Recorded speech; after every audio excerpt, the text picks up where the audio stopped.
কাজের জন্য লোকের কাছে কম হেনস্থা হইনি। ইজ্জত তো পাচ্ছিলাম, পয়সা পাচ্ছিলাম না। পারবো না লোকের কাছে দাবিদারি করতে পারবো।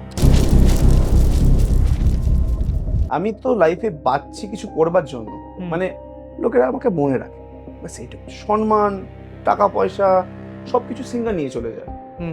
ডান্সাররা কিছু পায় না। ডান্সাররা কিছু পায় না। কাজ পাওয়ার জন্য স্টুডিওতে গিয়ে ওই যে মেকানিকরা থাকে না, তাদের সাথে গিয়ে সেট তৈরি করেছি আমি। আর আরেকটা ওয়ার্ড এসে যায়, compromise. Do you compromise yourself? এবার সবার একটা রেট হয়, বেচার রেট হয়। সম্মানের জামাটা বাড়িতে খুলে সকাল থেকে বেরিয়ে যেতে হয়, কারণ এন্ড অফ দ্য ডে শিল্পীদেরও খিদে পায়। আমি প্রত্যেক জায়গায় গিয়ে বলি যে আমার দর্শকের মধ্যে যেন মা বসে আছে আমার কাছে। মায়ের প্রিয় ছেলে ছিলাম, মাকেও হারিয়ে ফেললাম, কেউ পাশে দাঁড়ালো না। বাবার সময় যারা যারা বাবাকে দেখতে এলো, রিলেটিভরা সাইডে দাঁড়িয়ে হাসি করছে কোনো একটা সিচুয়েশন নিয়ে। সব গল্পই সাকসেসের হয় না, কিছু গল্প হয় যেটাতে struggle, never give up attitude এবং অনেক অনেক চ্যালেঞ্জেসের। আজকে আমাদের পডকাস্টে এরকমই একজন আর্টিস্টকে ওয়েলকাম জানাবো, যার লাইফটা অনেক চ্যালেঞ্জেসে ভরা। ছোটবেলা থেকে মায়ের কাছে গান শেখা এবং মায়ের উৎসাহতে তবলা শেখা, তারপর বড় হয়ে রক পারফরমেন্সের মাধ্যমে মানুষের মন জয় করে নেওয়া। হ্যাঁ, তাই আজকে আমাদের পডকাস্ট বাকবাকুয়া পাপানে আমার সাথে আড্ডা দিতে চলে এসেছেন আমাদের স্টুডিওতে রক পারফর্মার তুহিন বিরজু। তুহিন, কি খবর? চলছে চলছে মানে চলছে না দৌড়াচ্ছে? চলছে। আচ্ছা, তো পডকাস্টে প্রথমবার কিরকম লাগছে আগে সেটা বলো। প্রথম কথা হচ্ছে, পডকাস্টে তো আজ পর্যন্ত কোনোদিন করিনি। আমার সৌভাগ্য আমি এখানে আসতে পেরেছি। হ্যাঁ, I am really thankful to you যে লাইফের কিছু গল্প তোমার সাথে শেয়ার করতে পারবো। একদম তাই। আমরা অনেক আড্ডা দেবো অনেকক্ষণ। প্রথমেই বলি, তোমাকে দেখেই আমার খুব ভাল লাগে। মানে যখনই আমি তোমাকে স্টেজে দেখি, যখন তোমার পার্সোনালিটিটাকে দেখি, তখনই আমার খুব ভালো লাগে। কারণ গান তো সবাই স্টেজে গাইছে এখন অন স্টেজ, বাট ফিট থেকে গান গাওয়া, মানে তোমাকে দেখেই সেটা বোঝা যায় যে একটা ছেলে জিম টিম করে, সে দাবিয়ে প্রোগ্রাম করছে এবং তারপরে তার স্টেজ অ্যাপিয়ারেন্স, এটা তোমাকে দেখতে আমার খুব ভালো লাগে on stage. Thank you so much. তো তোমার এই গানের জার্নিটা কিভাবে স্টার্ট হলো? মানে তুমি কি ছোটবেলা থেকে গান শিখতে? আমি গানটা মায়ের থেকে শিখেছি। আচ্ছা। আমার মা গাইতো, হুম। এবং যখন মা অ্যাকচুয়ালি হারমোনিয়াম দিয়ে টিপিক্যাল সেসব গান বাজনা যেগুলো হয় আর হুম। কি, সেগুলোই হতো। মানে classical, semi classical classical, music. Semi classical ধরনের গানগুলোই মা ছোটবেলা থেকে হুম হুম শিখেছে। হুম অ্যাকচুয়ালি সত্যি কথা বলতে গেলে, আমার নিজের পরিবার থেকে গান বাজনা না শিখলেও আমি আমার মামা বাড়ির থেকে এই জিনিসটা পেয়েছি। হুম কারণ সত্যি কথা বলতে, মিস জোজো আছে হুম এত বড় সেলিব্রিটি, হুম। এটা আমার মা বলেছেন এবং আমার দিদুনও বলেছে যে আমি ওনার রিলেটিভ হই। আচ্ছা তো সামহাও কোনো একদিন একটা ছবিতে কাজ হয়েছিল ওনার বাবার সাথে, আচ্ছা অ্যাজ এ হিরো কাজ করেছিলাম আমি, অগ্নিবাণ ছবিতে। তো ওখানে উনি আমার আচ্ছা, শ্বশুর মানে তুমি মশাই। অ্যাজ আ হিরো কাজ করেছো? হ্যাঁ, আচ্ছা সেটা আমার ইউটিউবের চ্যানেলেও আছে। আচ্ছা সেই আচ্ছা। তখনকার সময় তো, মানে হুম 2011-10 তখন মানে টলিউডে, মানে এমন হয় না যে স্ট্রাগল কাকে বলে, হুম স্ট্রাগল তো তখন থেকেই আমি করি। হুম তো সেখান থেকে আমার গান বাজনা পাওয়া, মানে আমার দিদুনের মা প্লেব্যাক সিঙ্গার, হুম। আমার দিদুনও খুব ভালো গান গাইতো। আচ্ছা। ইভেন আমার মা গান শিখেছে। এবার মা আমাকে কি করতো, যে মায়ের একটা সঙ্গতের জন্য একজনকে দরকার ছিল। হুম। তো কি করবে, তো তবলা শেখালো আমাকে। আচ্ছা। তো মায়ের সাথে তবলা সঙ্গত করতাম। কিন্তু আমার কোনোদিনই ভাল লাগতো না। হুম মা গান গাইছে আর সেই ঢ্যাঢ্যারানি প্যানপ্যানানি গান, হুম আর তবলায় তেরে কেটে ধা, তেরে কেটে ধা, তেরে কেটে ধা। হুম এই দুটো মিলিয়ে এমন ভাল লাগতো না। মানে, তো ওইখান থেকেই মায়ের সাথে, সাথে থেকে গানটা শেখা আমার। হুম আর মা তো গান গাইছে, মায়ের সাথে, সাথে চলো একটুখানি গেয়ে নিলাম। এবার গাইতে গাইতে যে আমার ভেতরের ভোকালটা তৈরি হচ্ছে আমি নিজেও জানি না। হুম। তো তবলা থেকে ভোকাল সাথে কান, ভোকালের সাথে কানটাও গানটাও তৈরি আমার হচ্ছে। সেইভাবে আর কি। হুম, তো কোথাও কিছু ধুমধাম বাজলে না ধরে ফেলি ছোটবেলা থেকে। হুম, এইভাবেই শেখা আমার। আর আ মা যদি শিক্ষাগুরু হয় তো মা, হুম। মা ছাড়া। আর মানে কাকিমার সাথে রিলেশনটা কিরকম ছিল তোমার? মানে মায়ের সাথে, মার সাথে relation। মানে ছেলেরা মায়ের প্রিয় হয় সবসময় আমরা জানি। আমি ভীষণ প্রিয় মায়ের। আমি হ্যাঁ, মায়ের ভীষণ এবার ভীষণ তোমার ভাইও আছে। তো হ্যাঁ, কে সবথেকে বেশি প্রিয় ছিল? আমি সেটাই, আমি। তুমি সবথেকে প্রিয় ছিল। আমি মায়ের প্রিয় ছিলাম। কিরকম এরকম কিছু, মানে এরকম হয়েছে যে প্রচুর বাবা বকছে বা এরকম Actually কিছু সিন? বাবার প্রিয় হচ্ছে আমার ছোট ভাই। আচ্ছা। ভীষণ প্রিয়। হুম, যদিও আমার মা-বাবা নেই, কিন্তু বাবার চিরজীবন তার ছোট ছেলেকে দেখেই মানে ওর যেন কিছু না হয়, ওর যেন কিছু না হয়। এবং শেষ সময়েও তো আমাকে বলে গেছে যে, "তুই ছোট ভাইকে দেখিস।" আচ্ছা, বাবারও বেশি বয়স হয়নি অ্যাকচুয়ালি 60 ক্রস করলেই বাবা চলে গেল। আচ্ছা। মাও রিসেন্টলি গত হয়েছেন। তো বাবার প্রিয় হচ্ছে আমার ছোট ভাই। আর মায়ের প্রিয় হচ্ছি আমি। কারণ বাবার কাছে মার খেয়েছো? বাবার কাছে মার সারা জীবনে ২ বার। ২ বার। আর আমার ছোট ভাই অনেকবার খেয়েছে। কেন? ছোট ভাই ও খেয়েছে? ছোট ভাই দুষ্টু খুব। প্রচন্ড দুষ্টু। আর তুমি কি প্রচুর। মানে একটু শান্ত প্রকৃতির? হ্যাঁ, আমি অলওয়েজ শান্ত, বাধ্য। বাধ্য প্রকৃতির। ভীষণ বাধ্য। আমি এখনো ভীষণ বাধ্য। এখন কি বউয়ের বাধ্য নাকি? আ বউয়ের বাধ্য, ভাইয়ের বাধ্য, আচ্ছা। পোপোর বাধ্য। পোপোর বাধ্য। পোপোকে নিয়ে আমরা আলোচনা করব। আ তার থেকে আ আমি যেটা সবার ১ম জানতে চাই তোমার থেকে, আমি জানি যে তুমি ডান্স বাংলা ডান্সে অ্যাসিস্ট্যান্ট কোরিওগ্রাফার হুম, হিসেবে কাজ করেছো। তো ১ম এ মায়ের হাত দিয়ে তবলা শেখা, তারপরে গান, তারপরে ডান্স করা, ফিটনেস নিয়ে থাকা এবং এখন ফাইনালি স্টেজে যেটা দরকার, একজন সিঙ্গারের এখন শুধু সিঙ্গার হলে হয় না, পারফর্মার হতে হয়। হুম, তোমার কাছে কিন্তু এটা একটা প্লাস পয়েন্ট। কারণ হুম, তুমি ডান্সের অ্যাসিস্ট্যান্ট কোরিওগ্রাফার ছিলে, তুমি হ্যাঁ, ডান্স সম্পর্কে তোমার আইডিয়া আছে। হ্যাঁ।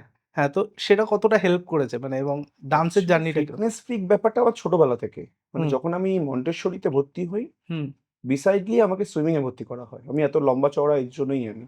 হুম। কারণ মা আমাকে নিয়ে সুইমিং এ প্রচন্ড দৌড়াদৌড়ি করেছে এবং আমি বেঙ্গল খেলতাম সুইমিং এ। আচ্ছা, লাইফ সেভিং পাস করা আমার আচ্ছা, সুইমিং এ। আচ্ছা। এবং আমি ট্রেনিং নিয়েছি পুলিশদের সাথে। গঙ্গায় ১ কিলোমিটার সাঁতারও কাটা হয়ে গেছে আমার। क्या बात! মানে মিডল অফ রিভার হুম, যেটা প্রতি বছর র‍্যালি হয় হুম। পুলিশদের সম্পর্কে। যেহেতু আমার বাবাও অ্যাসোসিয়েট পুলিশের সাথে। আচ্ছা, আমার আচ্ছা। বাবা ইন্সপেক্টর ছিলেন। হ্যাঁ, তো সেক্ষেত্রে আমার সুইমিংটা ছোটবেলা থেকে। হুম, ইভেন আমার ভাই আমার থেকে অনেকটাই বয়সে ছোট। হুম, আমার ভাইয়ের জন্য আমি বাইরে যেতে পারিনি। ন্যাশনাল করতে পারিনি। হুম, এতটাই সুইমিং এ আমার মানে আমি ডিস্ট্রিক্ট খেলতাম, প্লাস বেঙ্গল করতাম, প্লাস লাইফ সেভিং পাস করা। হুম, এই ক্ষেত্রে আমার কিন্তু চলল। তখন যখন আমার ভাই হলো, হুম, তখন আমার সুইমিংটা অফ হলো। হুম। এটা কত বছর বয়স তখন? মোটামুটি সেটা আমি যখন ক্লাস 12 এ পড়ি তখন আমার সুইমিংটা অফ হয়ে গেল। সুইমিং এর পর থেকে শুরু হলো আমার ফুটবল জার্নি। আচ্ছা, ফুটবলটা বেশিদিন করিনি কারণ আমি ক্রিকেটটা পছন্দ। হুম, তখন আমার কলেজ চলছে। কলেজ চলতে আমি তখন স্টার হতে হবে আমাকে। যা হোক করে কলেজে স্টার হতে হবে। তো ডান্সে ভর্তি হব। আমার তবলা পছন্দ নয়। হুম। কা তবলাটা মানে ছোটবেলা থেকে তখনো চলছে? চলছে। হুম, তবলা, পেইন্টিং হুম, আর পেইন্টিং এ আমার মোটামুটি 6th ইয়ার কমপ্লিট। মানে এরকমও হয়েছিল যে আমি মানে একাডেমি অফ ফাইন আর্টস এ যাবো মানে তোমার রবীন্দ্র ভারতীতে পড়াশোনা করব না সিইউ তে পড়াশোনা করব। হুম, তো obviously I choose accountancy honors। হুম। তো ১ম এ তবলা, তারপরে গান, পাশাপাশি তোমার সুইমিং, পেইন্টিং এবং অ্যাকাউন্টস নিয়ে পড়াশোনা। মানে এইটা কিরকম? কেন? একদিকে মায়ের জেদ, একদিকে বাবার জেদ। আচ্ছা, বাড়িতে কি এরকম ছিল যে না, ছেলেকে অ্যাকাউন্টস নিয়ে পড়তে হবে, চাকরি করতে হবে? অ্যাকচুয়ালি আমি সায়েন্স নিয়ে পড়তে চেয়েছিলাম। আচ্ছা, সায়েন্স নিয়ে পড়তে চেয়ে তারপরে অ্যাকাউন্টস এ ঢুকে গেলে কেন? বাবা যেহেতু পড়েছে, ও আচ্ছা, বাবা অ্যাকাউন্টস। বাবা মা খালি এইটুকু বলল যে, হুম, "তুই বাবা তো অ্যাকাউন্টেন্সি নিয়ে পড়েছে, তোকে অনেক কিছু হেল্প করে দেবে।" হুম, বিশ্বাস করো একটা পাতাও উল্টে দেখেনি কোনোদিন আমার। হুম। যে ছেলে কি আর পড়ছে? আমি সায়েন্সটা মানে লাইফ সায়েন্স আর ফিজিক্যাল সায়েন্সটা খুব ভালোবাসতাম। কেমিস্ট্রিটা নয়। হুম, একদিনও জার্নাল এন্ট্রিটা বোঝালো না। হুম, হয়তো আমি এখনো লোকদেরকে পড়িয়ে দিতে পারবো এতটাই ভালো অ্যাকাউন্টেন্সিতে। হুম, মানে ১ম এ বুঝতে আমার খুব অসুবিধা হয়েছে। একটা ম্যাথমেটিক্স, একটা হিস্ট্রি এর একটা আলাদা সাবজেক্ট হয়ে যায় না কি হুম। অ্যাকাউন্টেন্সি? তো খুব অসুবিধা হয় আমার। আমি বাবার জন্য নিয়েছিলাম অ্যাকচুয়ালি অ্যাকাউন্টেন্সি। তারপরে তারপর পড়াশোনা, অ্যাকাউন্টেন্সি অনার্স। তারপর এখন গ্র্যাজুয়েশন করলে? তারপর গ্র্যাজুয়েশন, তারপর এমবিএ। আচ্ছা, এমবিএ করে তারপর? আইটিএম ইউনিভার্সিটি থেকে এমবিএ করেছি রায়পুর থেকে। এমবিএ করে তারপর কি করলে? ব্যাংকে চাকরি করলাম। ব্যাংকে চাকরি। এমবিএ করে মানে তখন কি পাশাপাশি এই তবলা বা ডান্স এগুলো Struggle চলছিল? চলছে। চলছে? হুম। মানে কিভাবে ম্যানেজ করতে? কিছু, কিছু দিন কলেজ কামাই করতাম। কিছু, কিছু দিন বাঙ্ক মারতাম। ইভেন অ্যাক্টিং এর জন্য আমি এতটাই পাগল, আমার হুম। আল্টিমেট এইম ছিল I want to be an actor. হুম, তো অ্যাক্টিং এ দেখলাম ওখানে ভীষণ স্ট্রাগল। সিনেমা করলাম বললাম না? হুম, আমার নিজের সিনেমাও আছে, অনেক শর্ট ফিল্মস আছে। তখনকার সময় তো এতটা ভালো ছিল না। এখন যেমনি পডকাস্ট, YouTube, কারেক্ট। এত Facebook, অপরচুনিটিস ছিল না। এত অপরচুনিটি ছিল না। কাজের জন্য লোকের কাছে কম হেনস্থা হইনি। হুম, I'm more eligible than a hero, হুম। কিন্তু আমি কাজ পাইনি। সেখানে সেটার ক্ষেত্রে কোথাও কি তুমি তোমার লাককে না, মানে দোষ দোষী দিই না। করো? কোনো কিছু করতে গেলে সেটাকে নিয়ে সাধনা করতে হবে। হুম, সেটাকে নিয়ে পড়ে থাকতে হবে। পড়ে থাকতে হবে। আমার বাবার রিটায়ারমেন্ট হয় ২০১২ সালে। হুম, আমি কেন অ্যাক্টিং থেকে সরে এলাম? বাবার রিটায়ারমেন্ট এসে গেছে, ভাই খুব ছোট। ফ্যামিলিতে একটা ইনকামের পারসন দরকার। আর সাইড বাই সাইড আমি পড়াশোনাটাও করে গেছি। হুম। তো যখন পেয়ে গেলাম চাকরিটা, আর যে চাকরিটা লোকেরা পেতে গেলে হ্যাঁ, অনেক কাঠখড় কাঠখড় পোড়াতে পোড়াতে হয়। হয়।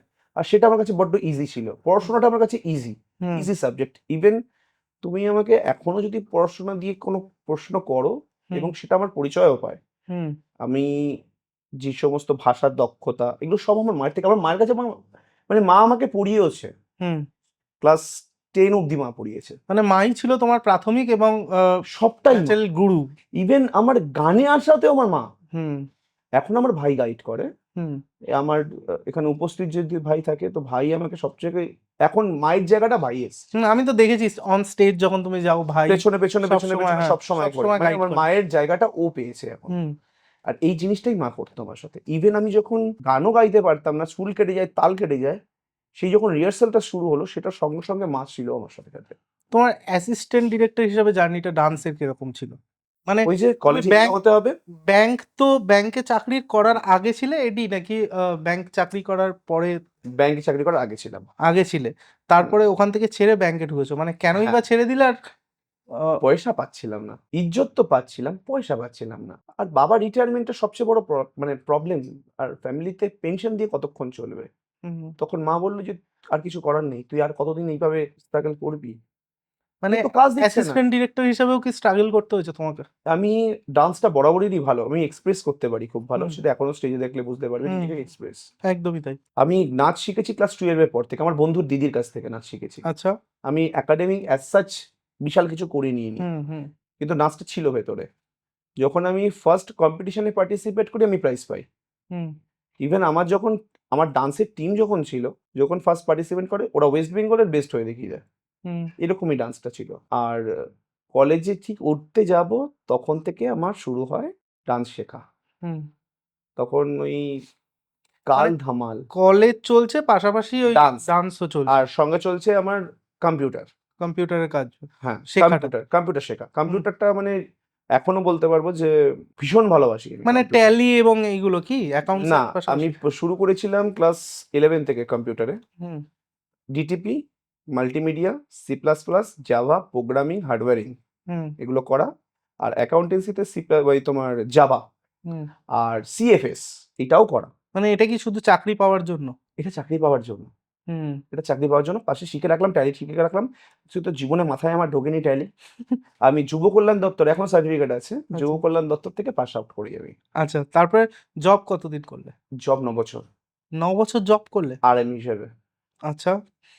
তারপরে হঠাৎ করে কি মনে হলো যে না আমি জবও করব না, আমি ডান্সও করব না, আমি গান করব এবং আ আমি রিস্ক স্টেজ নেব পারফর্ম লাইফে। করব। হ্যাঁ? লাইফে রিস্ক নেব। মানে রিস্ক है तो इश्क है নাকি? দেখো একটা লাইফ। হুম, আমি যদি ভিক্ষাও করি হুম, তো বলবো নিজের দক্ষতায় ভিক্ষা করছি। হয় না?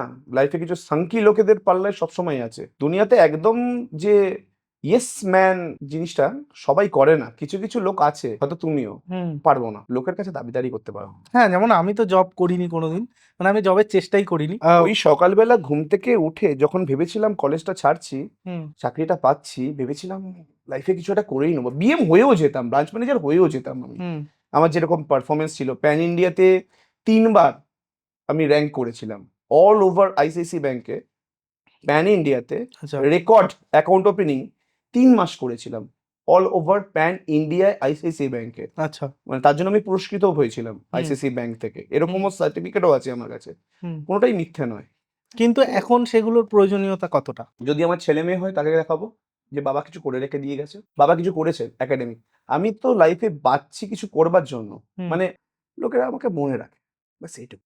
সেটার জন্য তুমি এখন চেষ্টা করছো যে গানটা নিয়ে কিছু হোক। এবার তুমি তবলার তালিম তো নিয়েছিলে। হুম। গানটা কি শেখা হয়েছে সেই অর্থে কখনো? গানটা শেখা হয়েছে অর্কেস্ট্রাতে গিয়ে আচ্ছা। সবার সাথে, ব্যান্ডে রিহার্সাল করা। ব্যান্ডে রিহার্সাল করা। সেইটা মানে সেটা সেই কনট্যাক্টটা কোথা থেকে পেলে? কিভাবে? কারণ অনেকে আছে তোমার মতো যারা এখন নতুন শুরু করছে। তারা জানতে চায় আমাদের এই পডকাস্ট থেকে যে, "দাদা আমি কিভাবে শুরু করব? হয়তো আমি গানটা গাইছি বা শিখছি। কিন্তু এই যে তুমি এত স্টেজ করছো এখন, আ এই স্টেজের পৌঁছানোর রাস্তাটা সত্যি বলছি প্রচুর মানুষের কাছে কিন্তু খুব কঠিন।" খুব কঠিন। যে স্টেজ অবধি তুমি হয়তো ১ম রিয়ালাইজ করবে যে স্টেজ অবধি ১ম এ শো দিতে চায় না বা তোমাকে কেউ চেনে না, সেইসব আসবো আমি। কিন্তু সেই ব্যান্ডের কনট্যাক্ট অবধি পৌঁছালে কি করে? যে ব্যান্ডে গিয়ে রিহার্সাল করব? আমাদের পাড়াতে একজন খুব বিখ্যাত শিল্পী আছে। আমি যখন বেলেঘাটায় নিজের বাড়িতে থাকি, আচ্ছা, সেই সুরকে আমার মা ওই মানুষটিকে চিনতেন। সেটা হচ্ছে রাজু সোনাদা, আচ্ছা, সিঙ্গার রাজু সোনা। আচ্ছা। তো ওনার কাছে আমাকে নিয়ে যায়, হুম, ব্যান্ডের রিহার্সাল শুরু করে ওনার কাছে গিয়ে। হুম, তো এইভাবেই আমার শুরু। আরো বেশ কিছু জায়গায় গিয়েও আমি তার আগে তালিম নিচ্ছিলাম। ডান্স একাডেমিটা আমার যখন ছিল, হুম। ডান্স একাডেমির পাশে আমি গানটাকে নিজেকে তৈরি করছিলে। তৈরি করছিলাম। কারণ আমি যখন নিজের টিমকে পুশ করছিলাম, তখন দেখলাম যে আমাদের ওয়েস্ট বেঙ্গলের এই যে অনুষ্ঠানের কালচার, এটা ডিফারেন্ট, হুম, অন্যরকম। কারণ এখানে মানে সবকিছু মানে সম্মান, টাকা-পয়সা সবকিছু সিঙ্গার নিয়ে চলে যায়। হুম। ডান্সাররা কিছু পায় না। ডান্সাররা কিছু পায় না। হুম, তো সেক্ষেত্রে আমি ভাবলাম যে যদি আমি গান শিখেছি, আমি গান গাইতে পারি, তো আমি কেন ট্রাই করব না? হুম, আমি চেষ্টা করি না, কি আছে? নয় ফেইলিউর হবে, নয় শিখব। হুম। লাইফে তো কম কিছু করিনি এবং সবেতে যেখানে গেছি কিছু না কিছু ভাবে আমি নাম করে আর এসেছি। ফেলিয়ার কথাটাই আসলে ভুল। মানে ফেলিয়ার মানেই লার্নিং, তাই না? ফেলিয়ার মানেই লার্নিং। মানে আমরা আ যখনই কিছু পারি না সেটাকে ফেলিয়ার বলে দিই। হ্যাঁ, যখন কিছু পাই না। আমার বাট কপালে ছিল সেখান না। থেকে তো আমরা, হ্যাঁ, বা আমি কপালে ছিল প্রথমেই না। বললাম যে আমি অ্যাক্টিং এ যে ছিলাম, আমি যে অ্যাক্টিং করতে পারিনি বা শিখতে পারিনি, এটা তো না। আমি তো ওখানে যে স্ট্রাগলটা করেছি, হুম, মানে স্ট্রাগলটা বলতে গেলে মানে কাজ পাওয়ার জন্য স্টুডিওতে গিয়ে ওই যে মেকানিকরা হুম, থাকে না? তাদের সাথে গিয়ে সেট তৈরি করেছি আমি। হুম, মানে এমন কোনো দিন যায়নি আমি চোখের জল দিয়ে ভাত খাইনি। হুম, সারাদিন সকালবেলা ৮টা-৯টার সময় স্টুডিওতে পৌঁছানো, কারোর কাছে রিকোয়েস্ট করা, এই আজকে তুমি এর কাছে দেখা করতে যাও, কালকে তুমি ওর কাছে দেখা করতে যাও, পরশুদিন তুমি ওর কাছে দেখা করতে যাও। আর আরেকটা ওয়ার্ড এসে যায় compromise. Do hmm, you compromise yourself? সেটা কি ছেলেদের ক্ষেত্রে আসে? ছেলেদের ক্ষেত্রে ওটা খুব কঠিন। আ মানে আমি এই কম্প্রোমাইজের কথাটা শুনেছি। যেহেতু আমি এই ধরনের ইন্ডাস্ট্রি থেকেই কিছুটা বিলং করি। সেই ক্ষেত্রে কতটুকু পারিশ্রমিকের জন্য তোমাকে এই কম্প্রোমাইজের কথাটা শুনতে হয়েছে? দেখো সবার একটা রেট হয়, হুম, বেচার রেট হয়। হুম, আমি তো কাজই পাচ্ছিলাম না। কম্প্রোমাইজ তো অনেক দূর কি হয়। আমি তো ভেঙ্কটেশ বা এসকে মুভিজের দোরগোড়ায় গিয়ে দাঁড়িয়ে রয়েছি। হুম, আমাকে তো কেউ ঢুকতে দিচ্ছে না। আমার সামনে সুপারস্টার তখনও হয়নি জিৎ। হুম, সামনে গিয়ে দাঁড়িয়ে আছে। বড়, বড় আর্টিস্টরা সামনে গিয়ে দাঁড়িয়ে আছে। ৳৭,৫০,০০০ চার্জ করলো আমাকে। তখনও অঙ্কুশ মার্কেটে নামেনি। হুম, আমার একেকটা হিস্ট্রি যা আছে মানে ভাবা যায় না। পীযূষ সাহা সে তোমার অঙ্কুশকে লঞ্চ করে। হুম। তার অফিস আছে হচ্ছে চাঁদনী চকে। আচ্ছা। সেখানে গেলাম। আমাকে সুরজিৎ দা, যে এখন খুব ভাইরাল সুরজিৎ দা। হুম, আমি তাকে ডান্স শিখিয়েছি। হুম, সে আমার সাথে এতটাই ভালো সম্পর্ক, সে তখন ভেঙ্কটেশের সিনেমা করছে এবং তার হাত ধরেই কিন্তু ১ম আমি পীযূষ সাহার কাছে গেছি হুম, অডিশন দিতে। অডিশন ফাটাফাটি হলো।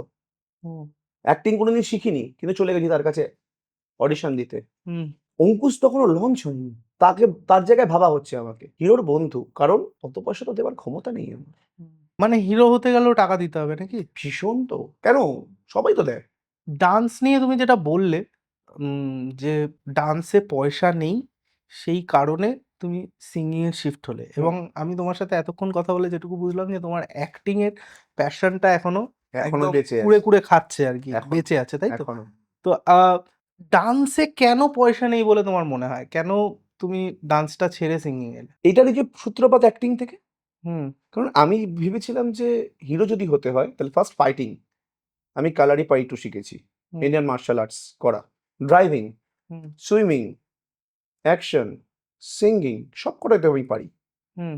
তো এটার একটা পার্ট ডান্সিং।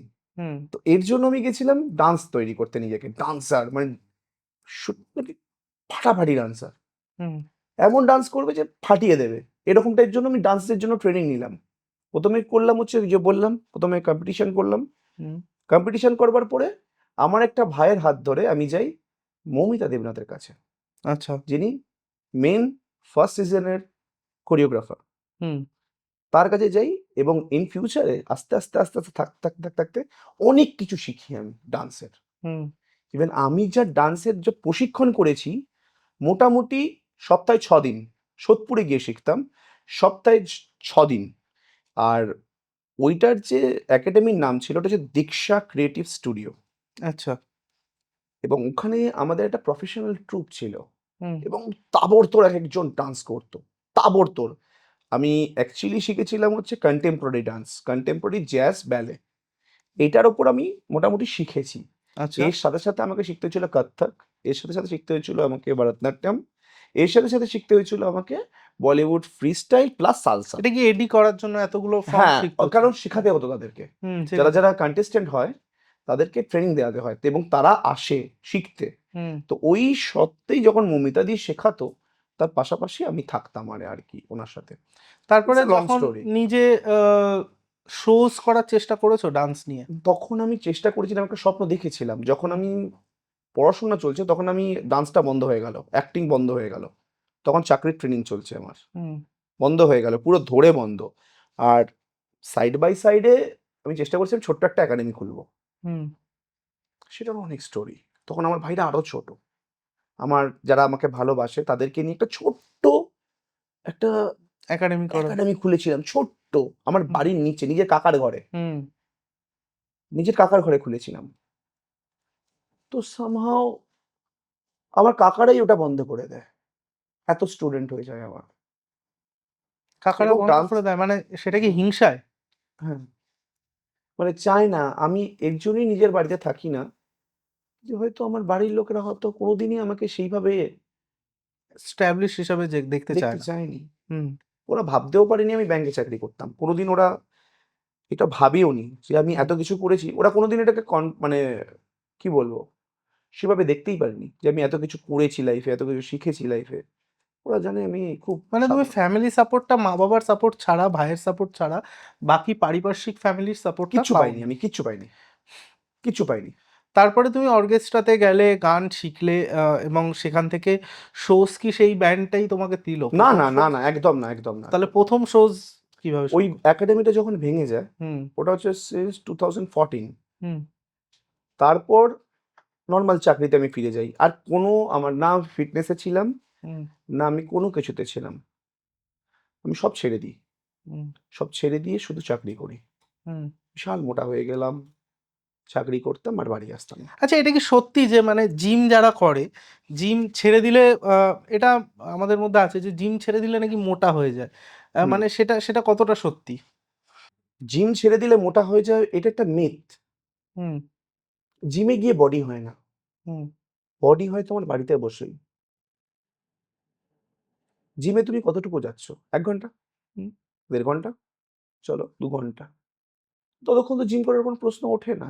জিমে আমি কি করি? আমরা ওদের মাসলটাকে ব্রেক ডাউন করি। যাতে আরো ওটা ওটা আরো ফুলে ওঠে, বড় হয়ে ওঠে। তার জন্য তো জিম করা আমাদের। শেডেড হয় শেডেরটা তো অনেক অনেক পরের পরে, হ্যাঁ। সাবজেক্ট আসলো। হুম। আগে গিয়ে তো জিমেতে গিয়ে তো নিজেকে একটা তৈরি করতে হবে। তৈরি করতে হবে। তো জিমটা যদি তুমি ছেড়ে দাও, তোমার তখন দেখবে জিমের পাশাপাশি না তোমার খাওয়া-দাওয়ার হ্যাবিটটাও চেঞ্জ হয়ে যাবে। হুম। মানে ফাস্ট ফুড এগুলো সব বেশি বন্ধ খাওয়া হয়ে যাবে, তুমি ফিটনেস কনসিয়াস হয়ে যাবে, তোমাকে দেখতে সুন্দর লাগবে, তুমি কনফিডেন্ট হয়ে যাবে। যখন না, তুমি আমি বলছি জিম ছেড়ে দেওয়ার পর তখন এবার কি? যেই জিমটা তুমি ছাড়লে, হুম। তোমার ওই জিনিসটা তো রইলোই, খাবার হ্যাবিটটা, হুম। অতিরিক্ত খিদে পাওয়া, বারে, বারে খাওয়া, মানে তুমি জিনিসটা বলছো তোমার যে ক্যালোরিটা আমি খাচ্ছি সেটা বার্ন হচ্ছে না বলে বার্ন হচ্ছে না, তখন সেটা মোটা, থাকছে না, মোটা হয়ে যাচ্ছে। মানুষ থাকছে তখন, আর এবার তখন ইনডিসিপ্লিন ইস্যু এসে যাচ্ছে। হুম। দূর এতক্ষণ তো খেলাম এই সমস্ত জিনিসপত্র। এবার একটু খাই না, কি আছে? ওই খেতে, খেতে, খেতে, খেতে তুমি সেটা তো আর বার্ন আউট করছো না। হুম। সেটা তো শরীরেই রেখে দিচ্ছ। ফলে তখন ফুলে যাচ্ছে। তো ফুলে যাবে তখন কত মানুষ। কেজি ওয়েট হয়ে গেছিল তোমার মোটামুটি? ১১০। তারপরে আবার ঝরালে কিভাবে? 85, তারপর 90। 85 অবধি ঝরিয়ে ফেলেছিলে? মানে হুম। সেটা কি আবার কতদিন পর আবার জিম জয়েন করলে? আমি জিম ছাড়ি, জিম ধরি, জিম ছাড়ি, জিম ধরি, এরকম ভাবে। আমার তো লাইফে অনেক আপস অ্যান্ড আপস ডাউন এন্ড থাকে, ডাউনস থাকে। সেই জন্য জিম তো বন্ধ আমরা করে যেখানে দিতে ছিলাম হয়। যে মানে তুমি গানে কোথায়, মানে প্রথম শোজটা কোথায় করলে? গানের ফার্স্ট শো করি মোটামুটি রিকোয়েস্টে। তখন আমার ডান্সের ট্রুপ থাকছে, হুম তো সেখানে গিয়ে মানে কোয়েল আর কি, মানে আমার ওয়াইফ, ও গিয়ে রিকোয়েস্ট করে, দাদা একটুখানি দেখুন না যদি ও পারে। হুম তখন অনেক বড় বড় শিল্পীরা ছিল আর কি ওখানে, হুম হুম তো ভাবতে পারিনি। প্রথম গিয়ে আমি মানে নিজেকে উজাড় করে দিয়েছিলাম স্টেজে গিয়ে। এবং সেটা ফ্রি শোই ছিল নাকি হ্যাঁ, আমি অনেক ফ্রি শো করেছি। প্রথমের দিকে? আমি অনেক ফ্রি শো করেছি। ইভেন গান গাইতে ভালোবাসি তো, এটা তো ব্লাডে আছে আমার। হুম অনেক ফ্রি শো এখনো পর্যন্ত যদি কেউ ভালোবেসে ডাকে চলে যাই। হুম বাউন্ডেশন থাকে যে এটা হুম। করো না, করো না, এটা করো বলো না। না, এখন সব অর্গানাইজার ফোন করবে, তুহিন তাহলে কালকে আমার শোটা ফ্রিতে করে দাও। না, সেটা কোনো ব্যাপার নয়। কেন, ভালোবাসা থাকতে তো আসতেই পারি, হ্যাঁ তাই না? আসতেই পারে তো অবশ্যই। যেখানে যখন দর্শকরা ডাকছে, সবসময় কি আর পয়সা দিয়ে হ্যাঁ হবে? সবসময় তো যদি দর্শকরা পয়সা দেয়। কোথায়, ব্যাংকে চাকরি ছাড়লাম কেন? সেটা তো ঠিক, এটা তো প্যাশনে, ভালোবেসে এসেছি তো। হ্যাঁ ভালোবেসেই ছেড়েছো। এখনো বিন্দাস, আমাকে যদি কেউ ডাকে ভালোবেসে আমি এখন চলে গান যাবো। গেয়ে সংসার চলছে? খুব কষ্ট, খুব কষ্টে চলছে আমাদের, মানে খুব কষ্ট। আহ, এখন কি মনে হয় যে ব্যাংকের চাকরিটা ভালো ছিল? খুব কঠিন প্রশ্ন এটা। মনে হয় না ঠিক করেছি, কখনো মনে হয় না ভুল করেছি। হুম যখন ভাবতে হয় রাত্রিবেলা বসে পরের দিন সকালটা কি হবে, হুম। তখন ভাবি যে না, মাস গেলে ততগুলো টাকা চলে আসতো। এবং সেখানে কোনো সিজনের ব্যাপার নেই, বর্ষাকাল নেই, কোনো বর্ষাকাল নেই, কিছু কোনো নেই। শো ক্যান্সেলেশন নেই। হ্যাঁ, হতে পারে সেখানে সম্মান ছিল না। হুম। হতে পারে ব্যাংকের না বাইরে এসে সম্মান ছিল, মানে হয়তো তোমাকে, তোমার না, এটা ফেম আমার ছিল না। ব্যাংকের ইনার কথা। এটা হচ্ছে ব্যাংকের ভেতরের কথা। সম্মান ছিল না ইন দ্য সেন্স, আমি যখন ব্যাংকের বাইরে গেলাম আমার ভীষণ সম্মান। হুম আমি ব্যাংকার। বলতেও ভালো লাগে। এখনো বলতে ভালো লাগে আমি ব্যাংকার। কিন্তু ওই ব্যাংকে ভেতরে ঢুকে ওই মর্নিং হাডেলটা যে নিয়ে নেবে, হুম সকালবেলা ব্রাঞ্চ ম্যানেজারকে ঘিরে থেকে সেই মর্নিং হাডেলটা, ওটাকে হ্যান্ডেল যে করতে পারে মাথাটা নিচু করে, হুম। সে উইনার। গালাগালি শুনতে হয়েছে? প্রচুর। মানে মা মাসি তুলে গালাগালি শুনেছো? না, মা মাসি তুলে গালাগাল কোনোদিন করেনি। কোনোদিন করেনি। কারণ এটা আমাদের এথিক্সের বাইরে। হুম। কিন্তু সম্মানের জামাটা বাড়িতে খুলে সকাল থেকে বেরিয়ে যেতে হয়। আবার সন্ধ্যেবেলা গিয়ে সেই জামাটা সারাদিন পরে? সারাদিন কি করলাম তার হিসাব দিয়ে জামাটা পরে বাইরে বেরোতে হবে। এরকম ধরনের এখনকার দিনের তো সেই, জব। সেই রিলিফটা পাওয়ার জন্যই কি গানে তুমি এখনো মানে গানটাকে আমি আঁকড়ে তো আছো? পারতাম না। আমি এত কিছু লাইফে করবার পর যদি কোনো একটা এরকম মানুষ যদি আমাকে এসে বলে যে, "তোমারা औकात क्या है?" হুম আমি মেনে নিতে পারবো না।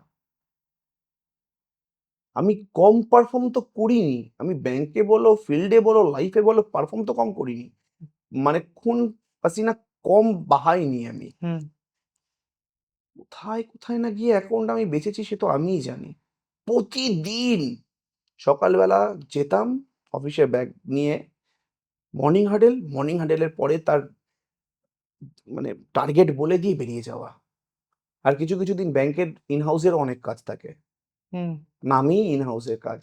সে করে এসে সেই ফর্ম ফিল আপ সমস্ত কিছু করে চেকের, আর ব্যাংকে সবচেয়ে সহজ হচ্ছে একটা জিনিস, চাকরি চলে যাওয়া। হুম একটু যদি কোনো এথিক্যাল কাজ কেউ করে ফেলে তার চাকরি চলে যাবে সঙ্গে, সঙ্গে। হুম। সেই এথিক্সটাকে মেনটেন করে রেখে কাজ একদম করাটা খুব। ব্যাংকেদের প্রচুর এথিক্স। মানে ভাবা যায় না এত ডিসিপ্লিন ব্যাংকে থাকতে হবে। এত কিছু করবার পরেও যখন ওই অযোগ্য রাজার কাছে গিয়ে নিজেকে সমর্পণ করতে মাথাটা হয়, নিচু করে দাঁড়িয়ে থাকতে হয়। ব্যাস, কিউ নেহি হুয়া হ্যায়, এই এই কথাটা আমি কথাটা। ভুলতে পারিনি। তো আমি কেন এত কৈফিয়ত দেবো এত কিছু করবার পর? কেউ পয়সা দেবে, কেউ পয়সা দেবে না। দেবে না। কারোর ইচ্ছা আছে অ্যাকাউন্ট খুলবে, কারোর ইচ্ছা আছে অ্যাকাউন্ট খুলবে না। আমি তো তাকে জোর করতে আমি পারবো তো না, তাকে জোর করতে পারবো না। বা কলার ধরে এসে বলতে পারবো না তুই খোল। খোল অ্যাকাউন্টটা। হ্যাঁ। তার মধ্যে ব্যাংকের ৩৯টা প্রোডাক্ট, হুম প্রত্যেকটা জিনিসের হিসাব। হুম আজকে এসআইপি, কালকে আরডি, পরশুদিন এফডি, পরশুদিন ইনভেস্টমেন্ট, তারপরের দিন লাইবিলিটি, তারপরের দিন অ্যাসেটস, সব মিলিয়ে অ্যাকাউন্ট খুলে কারেন্ট অ্যাকাউন্টেরও আবার কতগুলো ভাগ। হুম ফরেক্স থেকে শুরু করে অ্যাকাউন্টে সেভিংস অ্যাকাউন্ট, কারেন্ট অ্যাকাউন্ট, সবই তো হিসাব রাখতে হবে। হুম এবার তাদের সেগমেন্ট, এবার তুমি যেদিন ধরো 5 লাখ টাকার চেক নিয়ে এলে, সেদিন হয়তো একটু বাহবা হলো, তার পরের দিনই তুমি আবার চেক এসে যেরকম শেখ। হুম তো এই সাইড বাই সাইডে আমি মানে ডান্সের একাডেমিটা খুলেছিলাম হুম 2018। তো ওইখান থেকেই আমি দেখলাম যে ডান্সের পাশে পাশে সমস্ত সম্মান নিয়ে যাচ্ছে যে গাইছেন তো সে। যে গাইছে সে। তার মানে আমি কিভাবে মেনটেন করতাম, সকালবেলা এসে ব্যাগটা গুলিয়ে ব্যাংকে যাওয়া, ব্যাংক থেকে যা হোক করে জোড়হাত করে বেরিয়ে শোতে যাওয়া, শো করে এসে না ঘুমিয়ে আবার সকালবেলা এসে অফিসে যাওয়া। হুম এটা আমি মোটামুটি 3 থেকে 4 বছর করেছি। আচ্ছা, তো এখন ডান্সের স্ট্রাগল একটু বলি তোমাকে। বলো। ডান্সারদেরকে মানুষ মানুষ বলে মনে করে না, কিন্তু ডান্সাররা সবচেয়ে বেশি কষ্ট করে। হুম সবার প্রথমে যায়, সবার প্রথমে যায়, সবার শেষে শেষে বেরোয়। বাড়ি ফেরে। পেমেন্ট চাইতে গেলে সবচেয়ে বড় শত্রু, পেমেন্ট চাওয়া যাবে না। পেমেন্ট আবার কেন চাইছো, মানে দোষ।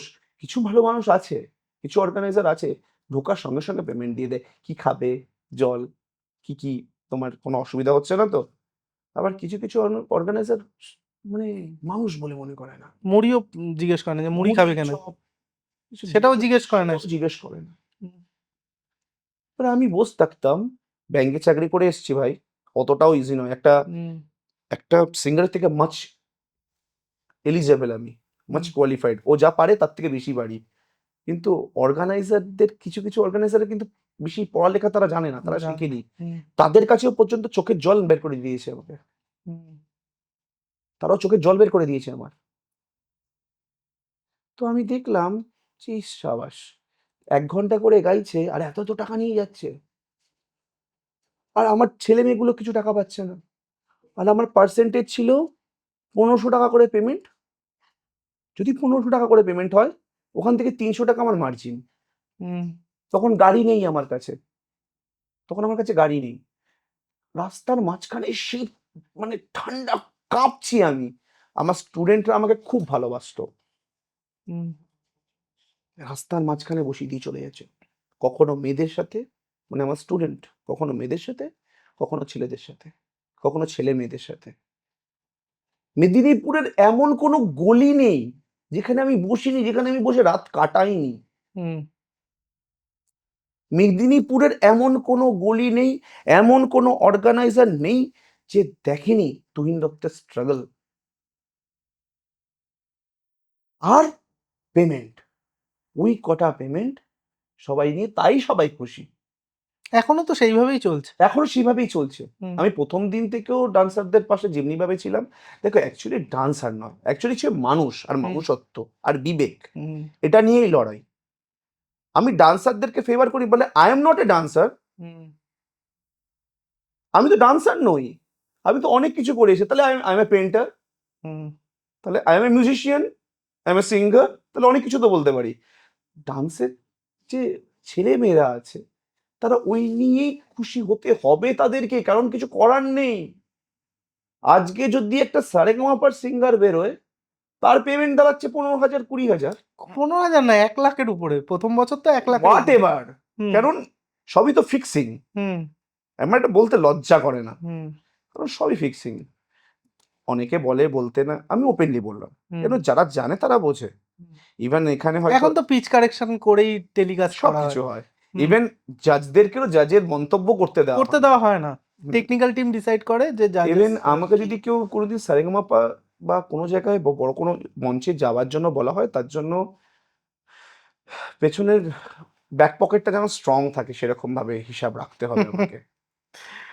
না, কিছু মানুষ আছে যেখান থেকে হয়তো এখনো পর্যন্ত ঢুকিয়ে দিচ্ছে। হুম। সত্যি বলবো না যে সবাই ওইভাবে চান্স পাচ্ছে, বাট না, ম্যাক্সিমাম প্রচুর ট্যালেন্টেড মানুষ আছে, অনেক ট্যালেন্টেড সিঙ্গার্স আছে। আমি তো হ্যাঁ, কিছুই জানি না সেই বুঝে বলতে গেলে। প্রচুর যারা আমি বাইরে থেকে তো কিরকম লাগছে একটা মহল কেমন লাগছে, আর মহলের ভেতরে আমি তো এখনো ভেতরে ঢুকিনি, হুম, কারণ আমার সাথে যেগুলো ঘটেছে আমি সেগুলোই বলতে সেগুলোই পারবো। বলতে আমি পারবো। শোনা কথা থেকে কথা কারেক্ট, বলছি, কারেক্ট। তাই না? আর ওই যদি হয়ে যায়, তাহলে তার পেমেন্ট 70,000 80,000 30,000।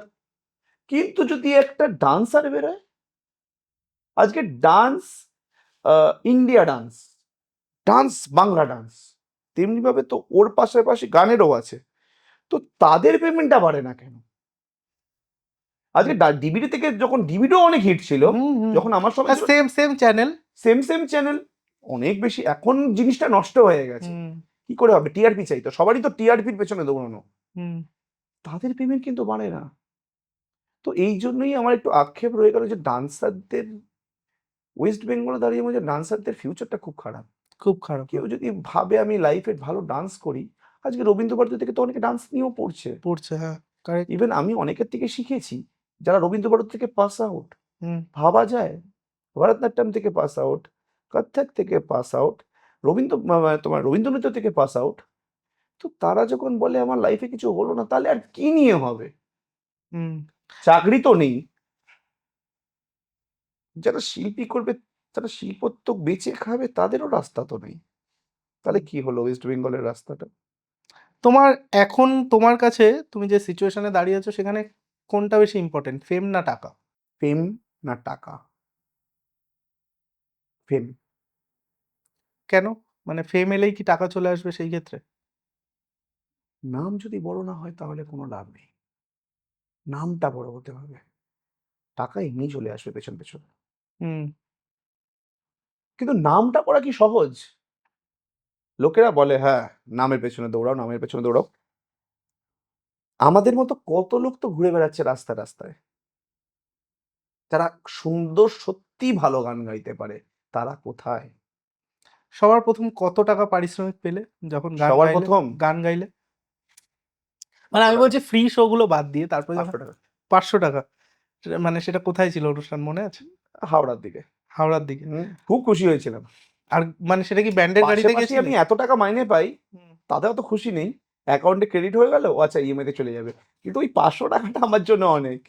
হ্যাঁ, কারণ ওটা একটা আলাদা স্যাটিসফ্যাকশনের জায়গা যে আমি মানে ওখান থেকে কামিয়েছি আমি। কামিয়েছি। গান থেকে কামানো মানে লাস্ট শো যেখানে একটা বর্ধমানে শো করতে গেলাম, কিছু কিছু বাচ্চা ছেলেরা এসে আমার মানে কোর্টে এসে 10 টাকা না স্টেপল করে দিয়েছে। হ্যাঁ, মানে সেফটি পিন দিয়ে লাগিয়ে হ্যাঁ, দিয়েছে। হ্যাঁ, আমি এখনো মানে বাড়িতে কোর্ট থেকে 10 টাকাটা খুলিনি, রেখে দিয়েছি।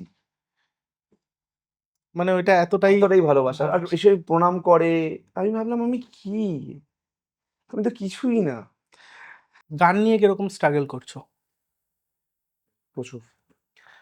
মানে স্টেজ করার জন্য কি কি প্রবলেম তোমার এখন ফেস করতে হচ্ছে ন্যাচারালি, একটু শেয়ার করো। স্টেজ করতে করতে অনেক প্রবলেমই শেয়ার করতে হয়েছে। যেমন ধরো, প্রপার জিনিসটা অর্গানাইজড হয় না। কিছু কিছু বড় ব্যানার হয়তো সেগুলো করে না, আবার কিছু কিছু ছোট ব্যানার যারা নতুন নিউ কামার তারাও হয়তো করে না। তো মাঝখানে পড়ে যায়, তাদের হয়তো বাজেটের সমস্যার জন্য এই জিনিসগুলো, যেমন জল পাওয়া যায় না। আমাকে জল চেয়েছে, মানে মুখ ব্যথা হয়ে যায়, দাদা একটু জলের ব্যবস্থা করে দিন প্লিজ, প্লিজ। জলটার পর্যন্ত ব্যবস্থা, সেখানে আমার সাথে মোটামুটি আমার টিমটা যায়। তো তাদেরকে খাবার কি ব্যবস্থা করে দেবে, বা অর্গানাইজার কি ব্যবস্থা করছে, খাওয়া দাওয়া প্রবলেম লেগে থাকে। সেকেন্ড হচ্ছে মিউজিকে প্রপারলি অর্গানাইজ না করা। মানে আমরা যে স্টেজে উঠে গান গাইছি সেটা নিজে কানে নিজেই কিছু কিছু সময় শুনতে পাই না। মানে সাউন্ড ব্যালেন্সটা তুমি বলছো ভালো হয় না? সাউন্ড ব্যালেন্সটা ভালো হয় না। দ্বিতীয় কথা হচ্ছে নিজের যে গানটা করছে, প্রথম হচ্ছে ইনিয়ারটা প্রপারলি থাকে না।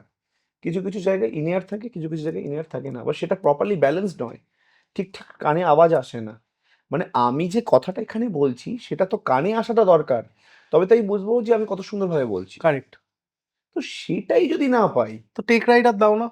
টেক রাইডার যখন বাজেট থাকে তখন নিশ্চয়ই আমি বলি, কিন্তু যখন এখন তো র্যাট রেস হয়ে গেছে প্রোগ্রাম অর্গানাইজেশন, টেক রাইডার চাইলে তোমার জায়গায় অন্য সিঙ্গারকে নিয়ে নাও, অন্য জায়গায় কাছি হয়ে যাবে। কাছে হয়ে যাবে। এরকম কাছি হয়েছো? আমি কাছিই হই। মানে প্রচুর শিল্পীরা তোমার অনুষ্ঠান কেটে দিচ্ছে, মানে সেটা কি শিল্পীরা কাটছে আমি না? বলতে পারবো না, আমি কারোর নাম নিতে চাই না, বাট আমি এখন দাঁড়িয়ে যে কটা প্রোগ্রাম করি, আমি ভালোবাসা পাই অডিয়েন্সের থেকে, সেখান থেকে করি। আমি অত বেশি কারোর ফেভার পাই না, এটা খুব সমস্যা। মানে তোমার শো গুলো বেসিক্যালি কোথা থেকে আসে? ইউটিউবের থেকে দেখে তোমাকে আমার হ্যাঁ, ওখান থেকে ইউটিউব আর ফেসবুক। পার্টি অর্গানাইজারের সাথে যোগাযোগ করে, অর্গানাইজার তোমাকে যোগাযোগ। এক্স্যাক্টলি। কোনো এবার- অর্গানাইজার ডিরেক্ট শো দেয়, মানে ডিরেক্ট পুট করে? হ্যাঁ দেয়, না বলবো না। কিছু কিছু ভালো মানুষ এখনো আছে হুম। যারা আমাকে খুব প্রেফার করে, যারা ভালোবাসে, তারা নিশ্চয়ই দেওয়ার চেষ্টা করে। এরকম এবার একটা বাজেটটাও ম্যাটার করে। হুম, সব জায়গায় তাদের ইচ্ছা মতো তো পুট করতে পারে না। হুম, কারণ এখনকার প্রোগ্রাম ১০ লাখ টাকারও হয়, ৫ লাখ টাকারও হয়, আবার ২০,০০০ টাকারও হয়। হুম। তো এখনকার সবাই তো এন্টারটেনমেন্টটা চায়, কিন্তু পয়সাটা কেউ বের করতে চায় না। এটা হচ্ছে মেন সমস্যা। এরকম হয়েছে যে স্টেজে উঠেছো, প্রোগ্রাম করেছো, তারপরে টাকা পাওনি? হ্যাঁ, অনেকবার হয়েছে। প্রচুর বার হয়েছে। প্রচুর বার। অ্যাকচুয়ালি আমি ভালো ফ্যামিলি থেকে বিলং করি। তো এরকম হয়নি কখনো যে আমি লোকের কাছ থেকে টাকা চাইবো। আমি পারি না লোকের থেকে টাকা চাইতে। হুম, আমার কষ্ট হয়। আমার ভেতরে বাধে। হুম, কিন্তু সেটা তো আমি তোমার টাকা চাইতে পারি। পারিশ্রমিকের টাকা। হ্যাঁ, তাও আমি চাইতে পারি না। একটা শিল্পী মানুষ, সে কি তার পারিশ্রমিক চাইবে? তাকে তো পারিশ্রমিক পুরস্কার হিসেবে দেওয়া উচিত। সে যদি বাজে কাজ করলো তার জন্য তার ১০০টা কথা। সোশ্যাল মিডিয়া আছে, দেখে নিক, হুম, বুঝে নিক সে কেমন পারফর্ম করে। এরকমও হয় স্টেজে গিয়ে আমি এক জোনারের সিঙ্গার, আমি গাইছি অন্যরকম। আমার এটা ম্যাক্সিমাম জায়গায় হয়। লোকেরা জানে আমার ফিলটা কি। আজকে ধরুন বড় একটা সিঙ্গারের কথা বলছি। সাপোজ আমার প্রিয় রূপম ইসলাম স্যারের কথা বলতে হুম, চাইছি। উনি তো ফসিলস এর জন্য বিখ্যাত। হুম। ওনার তো গানের ভীষণ হচ্ছে ফসিলসই, রক। তুমি তো ফসিলস এর গান স্টেজে উঠলে না গেয়ে তো নামো না। না, নামি রূপম না। স্যারের কারণ তুমি এত আমি ভীষণ ভালোবাসি ওনাকে। হুম, ভীষণের থেকেও বেশি। হুম, আমার আমার বাড়ির লোকেরা দেখে তাজ্জব হয়ে যায়। আমার এখনো বাড়িতে ওনার ছবি টাঙানো আছে। হুম, ইভেন আমি কিছু জায়গায় মানে ওনার ছবি রেখে দিই। আ গানের খাতা, হুম। নিজে গান লেখা, ওনাকে দেখে মানে ওনার সামনে গেলে আমি কথা বলতে পারি না। আমি চুপ হয়ে যাই। দেখা হয়েছে কোনোদিন সামনাসামনি? একবার হয়েছিল সামনাসামনি। আমি কথা বলবো কি, আমি কি এক্সপ্রেস করবার আগেই যে হয় যেন এরকম ব্যাপার হয়ে গেছে ওনার সামনে গিয়ে। ফসিলস এর কনসার্ট কতবার দেখেছো? প্রতিবার। মানে যেখানে লুকিয়ে, সুযোগ লুকিয়ে পাও সেখানে চলে যাও, তাই চলে তো? যাই। লুকিয়ে চলে যাই। উফ, মানে একই গান এরকমও কিন্তু হয়েছে। শুনতে বারবার ভালো লাগে। আমি ওনার থেকে শিখি। হুম, কিভাবে পারফর্ম করতে উনি হয়। কিভাবে পারফর্ম করে, উনার কিভাবে বঙ্গভঙ্গি, উনার আসলে ব্যাপারটা আমি কোনোদিন রক মিউজিক ভালোই বাজতাম না। একদিন আমার একটা বন্ধু নিয়ে যায় গুরুদাস কলেজের সোশ্যালে। আচ্ছা। তো তখন ফসিলস আসে। তো আমি কি গাইছে রে বাবা তখন থেকে। তখন ও দাঁড়িয়ে উনি আমাকে একটা আঙুল মার্ক করে। হুম, ওই যে আঙুল মার্ক করে দিল, ব্যাস। ওর পর থেকে আমি মানে আজকে প্রায় ১৫ বছর এখনো ছাড়তে পারিনি। তখন ফসিলস সেইভাবে হয়নি। সবে ফসিলস 1 আর 2 বোধহয় বেরোয়নি। হুম। তখন থেকে ওনার ফ্যান। হ্যাঁ, যেটা বলছিলে যে রূপম ইসলাম আমি কারোর গান গাইতে পছন্দ করি না আহ, রাদার দ্যান রূপম ইসলাম হ্যাঁ, এই যেটা বলছিলে যে রূপম ইসলাম স্টেজে একই রকমের গান গায়, কিন্তু তাকে তো নিশ্চয়ই অন্য গান গাওয়ার জন্য আমি শিখতে চাই ওনার কথা।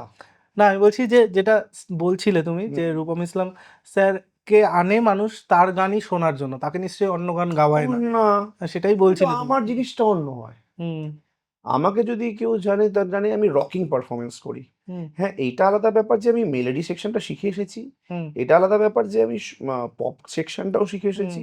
এটা আলাদা ব্যাপার যে আমি রক সেকশনটাও শিখে এসেছি। আমি সব রকম করতে পারি। হুম, কিন্তু ঘটনাটা হচ্ছে লোকেরা দেখে বেসিক্যালি আমার এনার্জেটিক পারফরম্যান্স দেখার হুম, জন্য। বা কারেক্ট। আমি কি করছি না করছি, আমি স্টেজে উঠে কতটা দাপাদাপি করছি।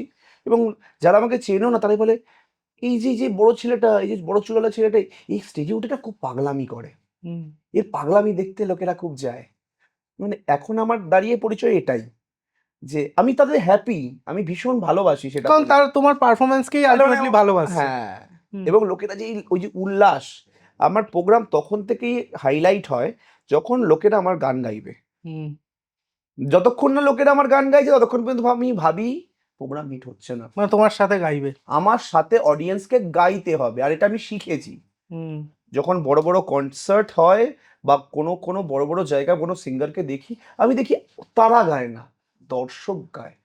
তো আমার থেকে তো ওই দর্শক তো অনেক ভালো গায়। হুম, কিছু আছে যে মাচ কোয়ালিফায়ার। হুম। তো তারা গাক না। সেই সেই গানটাই তো পাওয়াটাই গাইবে। পাওয়াটাই অনেক রকম, মানে সেই পাওয়াটাই অন্যরকম। হ্যাঁ, হুম। আমি পারি না। আমার কাছে ফ্লপ প্রোগ্রাম হচ্ছে এটা যে আমি কতটা দিয়ে আসি তা নয়। কতটা দর্শক আমার সাথে এনজয়মেন্ট করেছে। মানে চুপচাপ যদি বসে থাকে। আমি পাগল হয়ে যাব। আমি শো করতে পারব না। আমি পাগল এরকম হয়ে যাব। হয়নি কখনো যে হ্যাঁ, চুপচাপ বসে হ্যাঁ, আছে, হ্যাঁ। হাত গুটিয়ে, হাততালিও দিচ্ছে না, এরকম ভাবে বসে হাত আছে? গুটিয়ে বসে আছে। হুম, আর আমি চিল্লিয়ে মাতোয়া হয়ে যাচ্ছি। এবার হয় না কপালে কিছু কিছু সময় অডিয়েন্স, সফিস্টিকেটেড অডিয়েন্স জুটে যায়, তারা শুধু হাততালি দেবে। আবার কেউ কেউ এমন সফিস্টিকেটেড, তারা হাতটাকে এইভাবে ঢুকিয়ে হ্যাঁ, রেখে সেটাই দেবে। বললাম যে হাতটাকে এরকম ভাবে গুটিয়ে রেখে দেয়। আর আমি খুব পাগল হয়ে গেছিলাম। আমি মানে ওরকম প্রোগ্রাম হয়তো বছরে একটা দুটো পরে, হুম। কিন্তু এখন যেরকম পারফর্ম করি হয় না, হয় না। কিন্তু হয়ে যেতেই পারে কোনো না কোনো দিন, সেটা আমি জানি না। তাহলে আমি মনে করি যে তারা যে চয়েস করেছে আমাকে, তাহলে আমাকে ভুল শিল্পী ভুল জায়গায় চয়েস করেছে। তোমার কি মনে হয় যে এই যে তুমি এখন দাপিয়ে অনুষ্ঠান করছো সেখানে তোমার মা বাবার আশীর্বাদটাই বেশি কাজ করে? আমি তো দাঁড়িয়ে আমার মা বাবাকে খুঁজি ওর মধ্যে। আমি প্রত্যেক জায়গায় গিয়ে বলি যে আমার দর্শকের মধ্যে যেন মা বসে আছে আমার কাছে।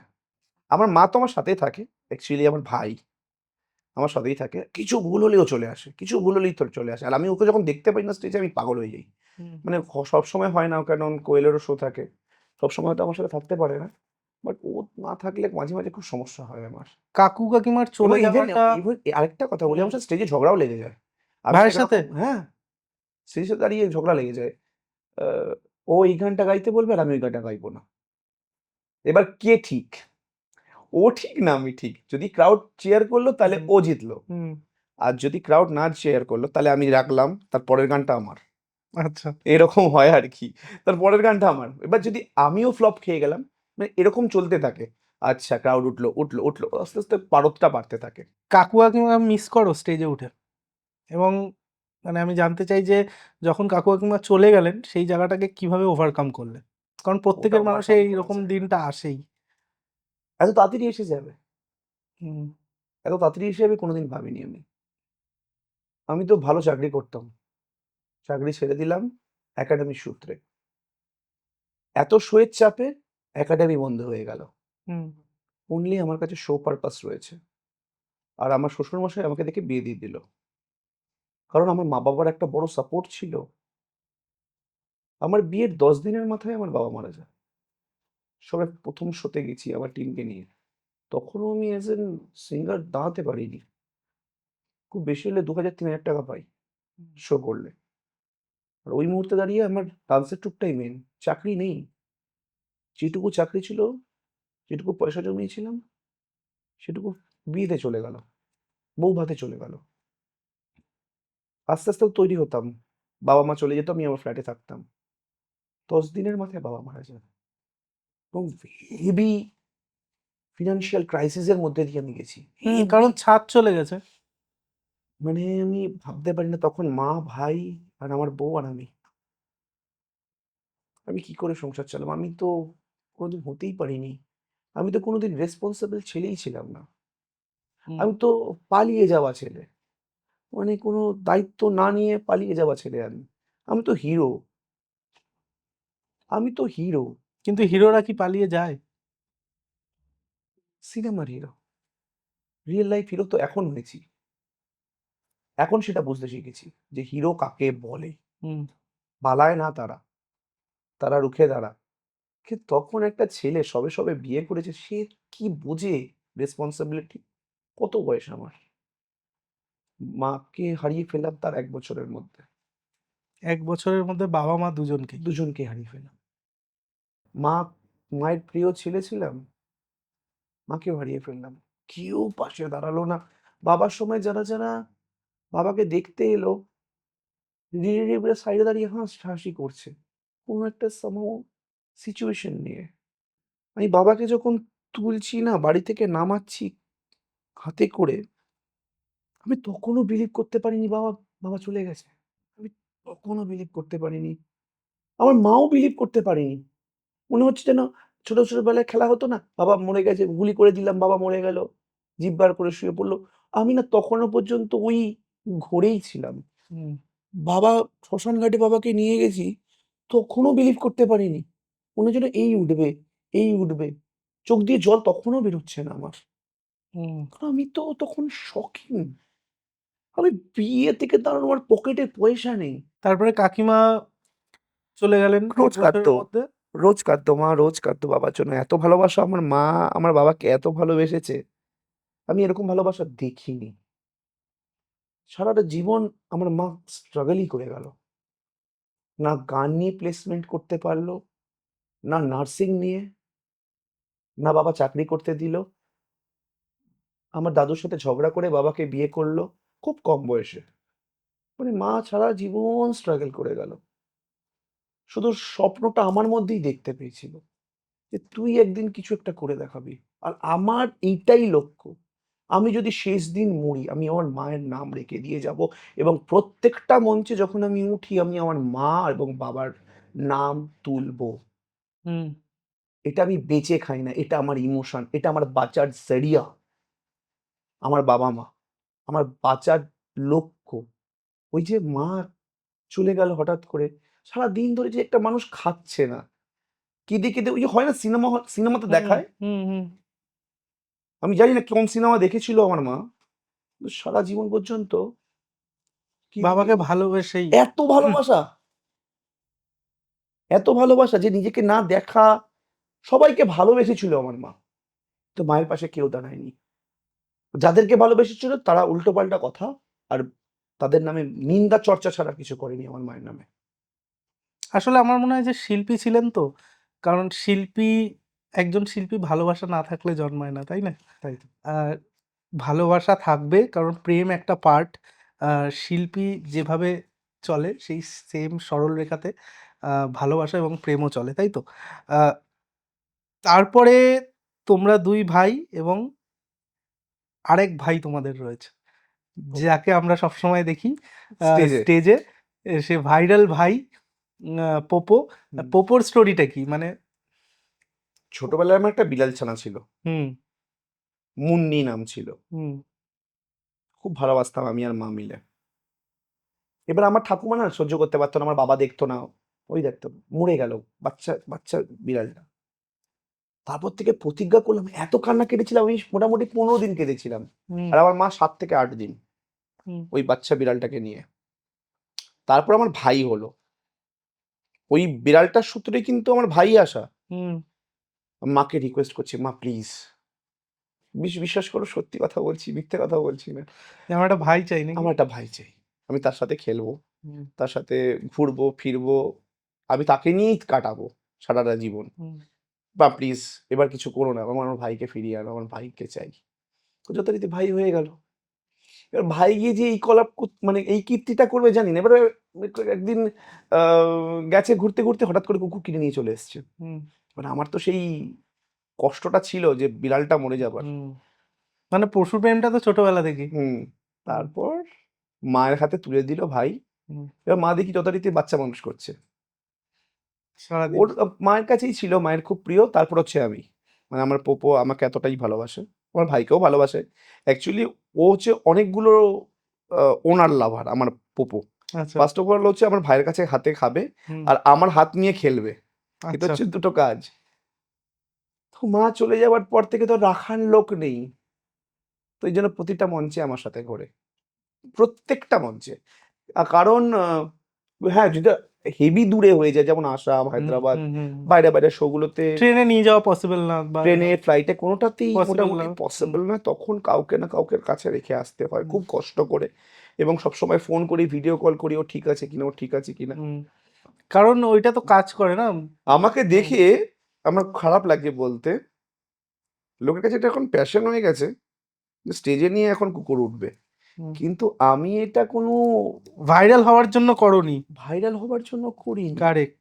এটা নিয়ে এসেছি আমাদের কোনো রাস্তা রাস্তা নেই। নেই। আমি জানি কত কয়েকশো কিলোমিটার রান করতে প্রচুর কষ্ট হয়। হুম। কিন্তু কিছু তো কিন্তু ক্রিচে করার রেখে নেই। এলে তো আরো কষ্ট হবে। আরো কষ্ট, খেতে পারে না, বসতে পারে না, হুম। উঠতে পারে না, ঠিক করে খাওয়াচ্ছে কিনা, বোঝাচ্ছে চিন্তা কিনা, হয়, তখন তুমি চিন্তা স্টেজে পারফর্মও করতে পারবে না। করতে পারি না এবং ও যে কোনো স্টেজে যায় আমার খুব ভালো প্রোগ্রাম হয়। এর জন্য আমি একটু কষ্ট করে ভাই পোপো চল। আর কিছু করার নেই। আমার ভাইই খুব রাখে। কিউট। ও ও এসছে আজকে আমাদের পডকাস্টে, নিচের রুমে রয়েছে। আমি হ্যাঁ। দর্শকদের বলে দিই যে আমার যে দুটো আছে ছানা, চিনি আর টিনটিন, ওদের সাথেও খেলা করছিল একটু আগে। তো আহ, কখনো স্টেজ থেকে নামিয়ে দিয়েছে কেউ, বা নামানোর চেষ্টা করেছে? হ্যাঁ, কোনটা হয়েছে, নামিয়ে দিয়েছে না নামানোর চেষ্টা করেছে? নামতে আমি চাই না। হুম। আমাকে নামানোর ক্ষমতা কারোর নেই। মানে সেটা কি কোনো সিঙ্গার না কোনো সিরিয়াল আর্টিস্ট? আমি নাম নিতে বলছি না, আমি জাস্ট স্পেসিফিক জায়গাটা দেখিয়ে দিতে চাইছি। হ্যাঁ, মানে এখানে আবার দর কষাকষি হয়। আচ্ছা। একে তো ছিল ডান্সের এক সময়, হুম ওই ডান্স থেকে সিঙ্গার যখন হলাম, এবার ওখানের মধ্যে দর কষাকষি, এ বড় এ ছোট এ মিডল, হুম এরকম ব্যাপারটা মানে আছে। যার পেমেন্ট বেশি সে বড়। যার পেমেন্ট বেশি সে বড়, আচ্ছা। তার পোস্টারের ছবি বেশি বড়, বেশি বড়, হ্যাঁ। ছবি বেশি বড়। আমি হুম এটা শিখেছি, হুম মানে তার নাইট, হুম। যার বড় ছবি তার নাইট, আর যার ছোট ছবি সে। কিন্তু এই ক্ষেত্রে আমি তোমাকে একটা কথা বলছি, যেহেতু তুমি জানো যে আমি সিঙ্গিং এর সাথে যুক্ত আছি। এই ক্ষেত্রে কিন্তু সিঙ্গারদের হাত থাকে না কিছু ক্ষেত্রে। কারণ পোস্টারটা কমিটি বানায়। কমিটি বা অর্গানাইজার বানায় ম্যাক্সিমাম ক্ষেত্রে। সিঙ্গাররা নিজেদের পোস্টার খুব কমই বানায়। নিজেরা বানালেও শুধু নিজেদের ছবি দিয়েই বানায়। সেই ক্ষেত্রে অন্য কোনো সিঙ্গার আছে কিনা তার ছবি নিজেদের পোস্টারে যায় না। আ কোথাও কি তোমার মনে হয় যে এটা অর্গানাইজার বা কমিটিরই দোষ যে আ তারা বেশি টাকা যাকে দিচ্ছে তার ছবিটাই বড় করে। It's a matter of priority. হুম, কাকে তুমি আগে চাও, তারপর হুম। আজকে সিনেমাতে যদি কোনো সিনেমা আর্টিস্ট আসে, তার ছবি যে বড় হবে সেটা কোনো অবকাশই নেই, অবকাশই নেই। মানে অন্য কোনো কারোর সেই হবে না। জায়গাটা সব ছোট ছোট এইটুকুটুকু মানুষ হয়ে যাবে হুম। সিনেমা আর্টিস্টের কাছে। তো ইটস আ প্রায়োরিটি। এখন তো পোস্টারে ড্রাইভারদেরও ছবি থাকে। না, এইটা আমি বলবো না, সবাই মানুষ। হুম, দুয়ারে অর্গানাইজার প্রকল্প, যার প্রোগ্রাম তার, হুম। তার না ছবি তার তো থাকবে। থাকুক। ওই তো ধরে নিয়ে গেছে, তারপরে অ্যাসোসিয়েটদেরও ছবি থাকে আমি দেখেছি। অ্যাসোসিয়েটদের ছবি থাকে ওইরকম ভাবে, হুম, তারও ছবি চলে এসেছে। তো হুম। সেটা কোনো বড় ব্যাপার নয়, সবাই দেখুক, একটু সবাই চায় তার নিজের নিজের এরিয়াতে একটু হাইলাইট হতে। তো কারেক্ট। এটা কোনো দোষ নয়। হুম। হ্যাঁ, আমাকে তুমি প্রশ্ন করলে যে স্টেজ থেকে নামিয়ে নামিয়ে দিয়েছিল। দিয়েছে। হ্যাঁ, নামিয়ে দিয়েছিল। সেটা আগে হয়তো বুঝতাম না, হুম, টার্মস অ্যান্ড কন্ডিশনস দিতাম না, কিন্তু এখন দিই। কারণ এখন যদি হয়, সেও একটা মানুষ, আমিও একটা মানুষ, আমিও এন্টারটেনার, সেও এন্টারটেনার। তো প্রায়োরিটিটা যেন ঠিক জায়গায় থাকে। হুম, হ্যাঁ, remuneration should be different, hmm. But যখন তুমি স্টেজে উঠেছো তখন তুমি আমি দুজনেই সমান। হুম, তো সেই ক্ষেত্রে তুমি আমাকে যেটুকু পারিশ্রমিক দাও না কেন, আমার কাছে, আমি প্রথমেই বললাম যে আমার কাছে এই মঞ্চটা পয়সা দিয়ে আমি করতে আসিনি, হুম। এই মঞ্চটা আমি জিততে এসেছি। পয়সার জন্য করতে আসুন। আমি পয়সার জন্য না, আমি পয়সা চাইতেও পারি না, আমি বলতেও ইচ্ছা করে না। হ্যাঁ, এখন পরিবারের জন্য বলতে হয়, কারণ এন্ড অফ দ্য ডে শিল্পীদেরও খিদে পায়, শিল্পীদেরও পেট আছে। ওদেরও পেট আছে, ওদেরও খিদে পায়। তো আমাকে বলাটা জরুরি যে দাদা, যেই রেমুনারেশনটা ফিক্স আপ করেছেন আমার জন্য সেটা যেন এসে যায়। এখন বলি, কোভিডের সময় সারভাইভ করলে কি করে? চাকরি, কোভিডের সময় চাকরি করেছো? চাকরি করেছি, এবং মান্থলি বেসিসে হাফ স্যালারি আমাদের এন্ট্রি হয়ে যেত। তখন যেহেতু গানটা বা নাচটা আমরা কেউই করতে করতে পারিনি। পারিনি, তো সেখানে চাকরির সেই জন্য ক্ষেত্রে বেঁচে তোমার গেছি। এডুকেশনটা খুব হেল্প কাজে করে দিয়েছে। লেগেছে, এখনো কাজে লাগে, এখনো কাজে লাগে। এখনো কাজে লাগে। গান নিজে লিখি ছোটখাটো করে, এবং কিছু কিছু জায়গায় যেই তাল জ্ঞানগুলো যেগুলো আছে ওগুলো দিয়ে গান বানানোর চেষ্টা করি। কারণ আমি বুঝে বললাম, একজনকে দেখে শিখেছি, রূপম ইসলাম। নিজের গান না লিখতে পারলে, নিজের না ফিউচার প্ল্যান কি? মানে নিজের গান নিয়ে এগোনোর চেষ্টা নিজের করছো? গান নিয়ে এগোনোর প্ল্যান। আমি সবার গান গাইবো না। হুম, কেন গাইবো আমি? আমি কেন পাঞ্জাবি গান গাইবো? কেন লোকের কাছে ভোজপুরি গান গাইবো? হুম। কেন আমার ডেফিনেশন থাকবে না? এটা আচ্ছা, আমাকে আমার ভাই এই যে ভোজপুরি এখন একটা ওয়েস্ট বেঙ্গলের ট্রেন্ডে উঠেছে। যে ভোজপুরি, সিঙ্গারই উঠুক না কেন তাকেই ভোজপুরি থেকে গাইতেই মানে হবে। আমি বলছি আ মনোময় স্যার উঠেছিলেন স্টেজে, তাকেও ভোজপুরি গানে রিকোয়েস্ট করা হয়েছে। রাঘব স্যার ওঠেন যখন তাকেও রিকোয়েস্ট করা হয়। আবার আমাদের আম যেকোনো সিঙ্গারের তুমি নাম নিয়ে নাও, এবিসিডি যেকোনো সিঙ্গার যখন মাচাতে যারা গান গায় তাদের তো রিকোয়েস্ট করাই হয় ছেড়ে দাও।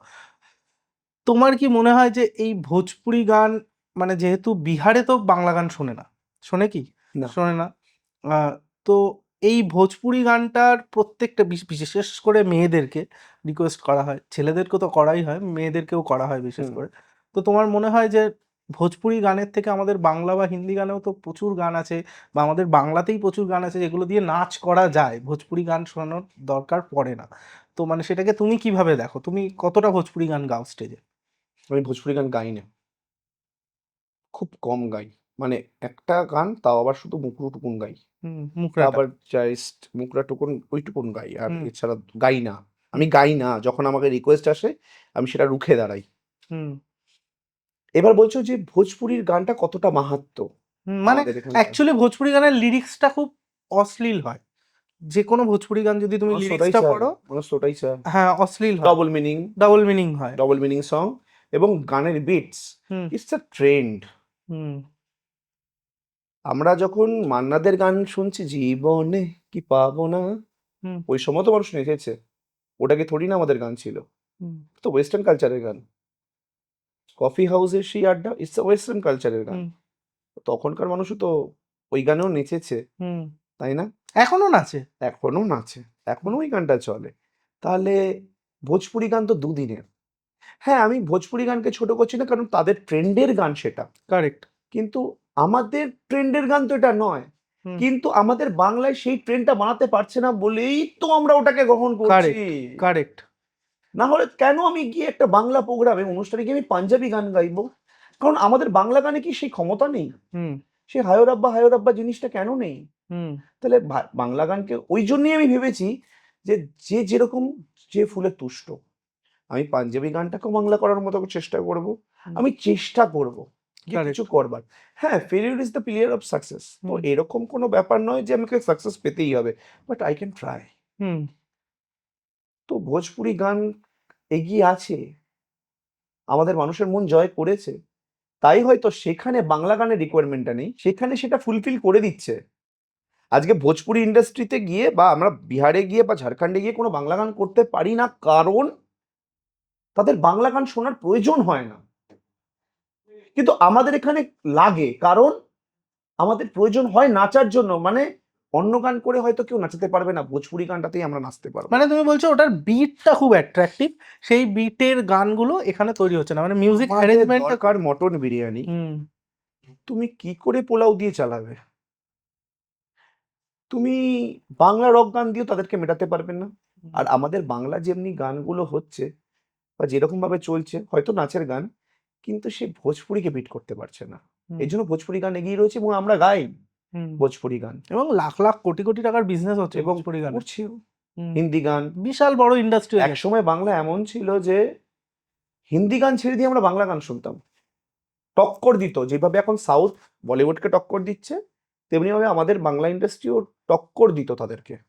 এখন তো আর সেই, কারণ তারও কারণ আছে।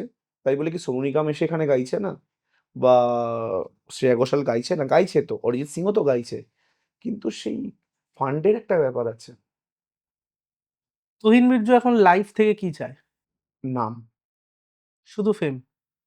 আর কিছু না। না আমার দরকার, ব্যাস শেষ জীবনে যেন চলে গেলাম, যখন যেতে তো হবেই, কারণ দেখেছি নিজের প্রিয় মানুষদেরকে চলে যেতে, ওটার থেকে প্যাথেটিক কিছু হতে পারে না। তো আমার নাতিপুতি বা আমার সারাউন্ডিং যারা যারা লোকেরা আছে, ব্যাস তুহিনকে মনে রাখুক। বন্ধু পেয়েছো ভালো? না, আমার লাইফে বন্ধু নেই। মানে কখনোই ছিল না, নাকি আঘাত পেতে পেতে বন্ধুত্বটা, না, বন্ধু আমি রাখোনি? বন্ধুদের সাথে সেভাবে কানেক্ট করতে পারি না। আমার বন্ধুত্ব হয়েছিল অনেকের সাথে, ছোটবেলাতে তো বন্ধু সবারই থাকে, স্কুলের ফ্রেন্ড, সাঁতারের ফ্রেন্ড, এখানের ফ্রেন্ড, ওখানের ফ্রেন্ড, বাট আমি কারোর সাথে কানেক্ট করতে পারিনি। হুম কানেক্ট ইন দ্য সেন্স, তাদের মোরালটা আলাদা, আমার মোরালটা আলাদা। হুম তারা তাদের মতো তথাকথিত চাকরি, সংসার, এটা নিয়েই এগিয়েছে। আমি তো অন্য দেশের মানুষ। কখনো কি মনে হয় যে, যে না আমি এই এতগুলো প্যাশনকে ফলো করেছো বলে বন্ধুরা পাশে থাকেনি, মানে হুম, বাস আহ, কখনো এক এক এক মেন্টালিটি ম্যাচ খায়নি বন্ধুদের সাথে যে? আমি এইটুকু জানি, বন্ধু মানে সহচর। হুম আরে তারা তো, আমার বাবা মা চলে যাওয়ার সময় ছিল না। আমি আমার বাবা মার চলে যাবার সঙ্গে সঙ্গে আমি আমার কোনো বন্ধুকে পাইনি পাশে। হুম। সুতরাং যখন আমার বন্ধু নেই তো নেই, সবাই সবকিছু লাইফে পায় না তো, সুতরাং দরকার নেই। আমার কাছে আমার ভাই আছে, আমার পরিবার এটাই আছে। আমি বলতে চাইছিলাম যে ভাই তো আমার মনে হয় যে সব ও থেকে আমার বড় বন্ধু নয়। হুম আমি আর বন্ধু ওয়ার্ডটাকে নষ্ট করতে চাই না, হুম আর বন্ধুত্ব জিনিসটাকে নষ্ট করতে চাই না। কেউ কেউ জিনিসটা লাইফে পায়, কেউ কেউ পায় না, হুম। তাতে আমার কোনো আফসোস নেই। হেটার্সদের কি বলতে চাও? I don't make haters, haters make me. মানে আমি কোনো হেটার্সকে তৈরি করি না, তারা আমাকে তৈরি করে। মানে আমি কাউকে অ্যাজ সাচ, তুমি আমার শত্রু, তুমি আমার বন্ধু, তোর সাথে আমার বনে না। আরে বনে না তো কারোর সাথে নাও বনতেই পারে। তুমি আমাকে পছন্দ করো না, আমি তোমাকে পছন্দ করি না, হয়ে গেল।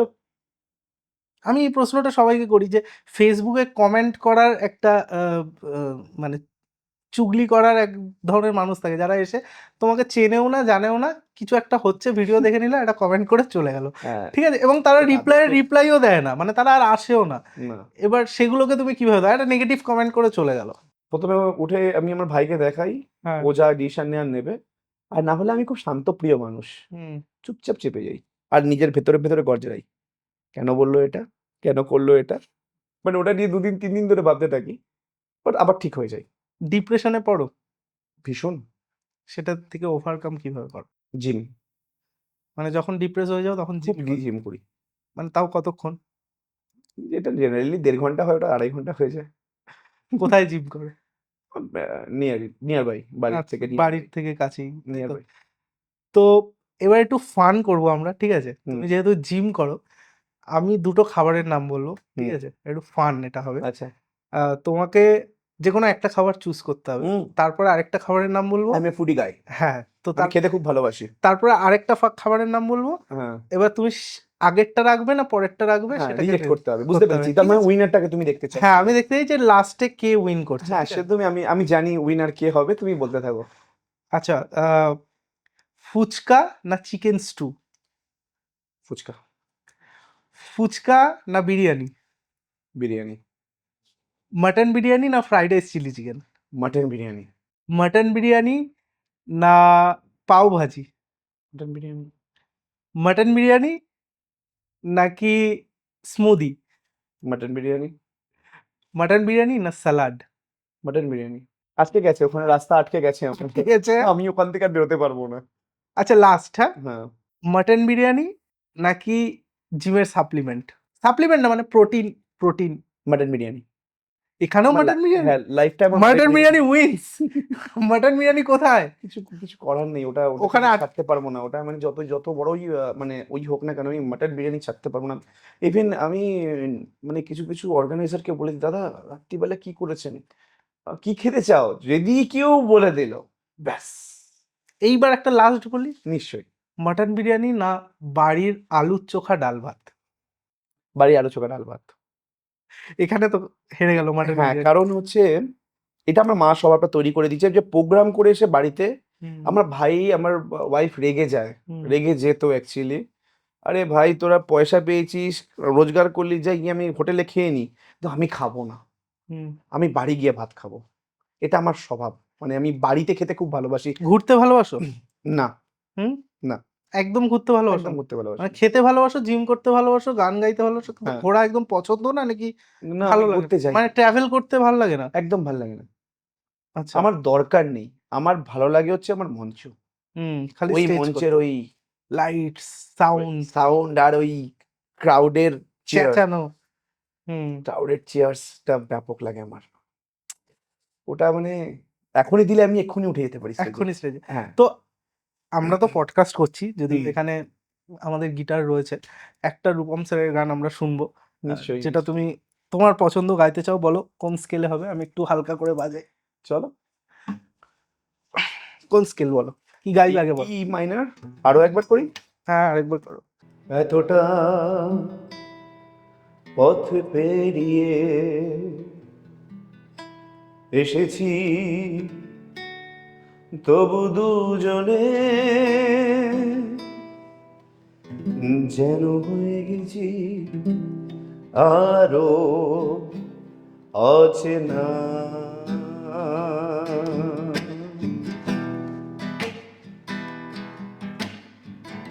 এতটা পথ পেরিয়ে এসেছি, তবু দুজনে যেন হয়ে গেছি আরো অচেনা, অচেনা। স্বপ্নেরা তবু খুঁজে যায় জীবনের শেষ সীমানায়, আছে কি রাখা বাঁচার ঠিকানা, ঠিকানা। আরো একবার চলো ফিরে যাই, পাহাড়ের ওই বুকেতে দাঁড়াই, আকাশের হাত ছানিতে সারাদিন কি হবে না ভেবে আরো একবার হাতটা ছুঁয়ে দেয়, আজও আমাদের ইচ্ছে হলো এক, আমি জানি তুই আবার হারাবি নিজেকে, নিজেকে। কি আওয়াজ, কি আওয়াজ! Thank you, thank you. দারুণ দারুণ। রূপম দা, যদি দেখে থাকো, দেখো তোমার একজন দুর্দান্ত ফ্যান আমাদের পডকাস্টে বসে আছে, যার আমার মাঝে মানে মাঝে একটা বলি, মাঝে মাঝে খুব দুঃখ হয়, কেন আমি পোস্টেও লিখি, একবারও দেখে না। একবারও এত লোককে সুযোগ করে দেয়, এত কিছু করে, তো একবার নিশ্চয়ই তো দেখবে, দেখতে পারে সময় না। আসবে, সময় আসবে নিশ্চয়ই। হ্যাঁ। আমার আগের পডকাস্টে একজন এসেছিলেন অ্যাস্ট্রোলজার, আচ্ছা, উনি বলেছেন যে সময় না এলে সবকিছু সময়। সবকিছু সময়ের উপরেই নির্ভর করে। আমি আবার এটাও বলতে চাইবো যে আমি হয়তো এই ভালোবাসাটাই রাখতে চাই, হুম, এই যে দেখা হচ্ছে না দেখা হচ্ছে না, এই যে পাবার আকাঙ্ক্ষাটা, এটাতে আমাকে আরো এগিয়ে নিয়ে যাবে। কারেক্ট। এই না দেখাটাই হোক, এটাই থাকুক। তো আমার শেষ প্রশ্ন, আমরা পডকাস্টের এন্ডের দিকে চলে এসেছি অলরেডি, অনেক আড্ডা হলো তোমার সাথে, অনেক কিছু জানতে পারলাম তোমার সম্পর্কে।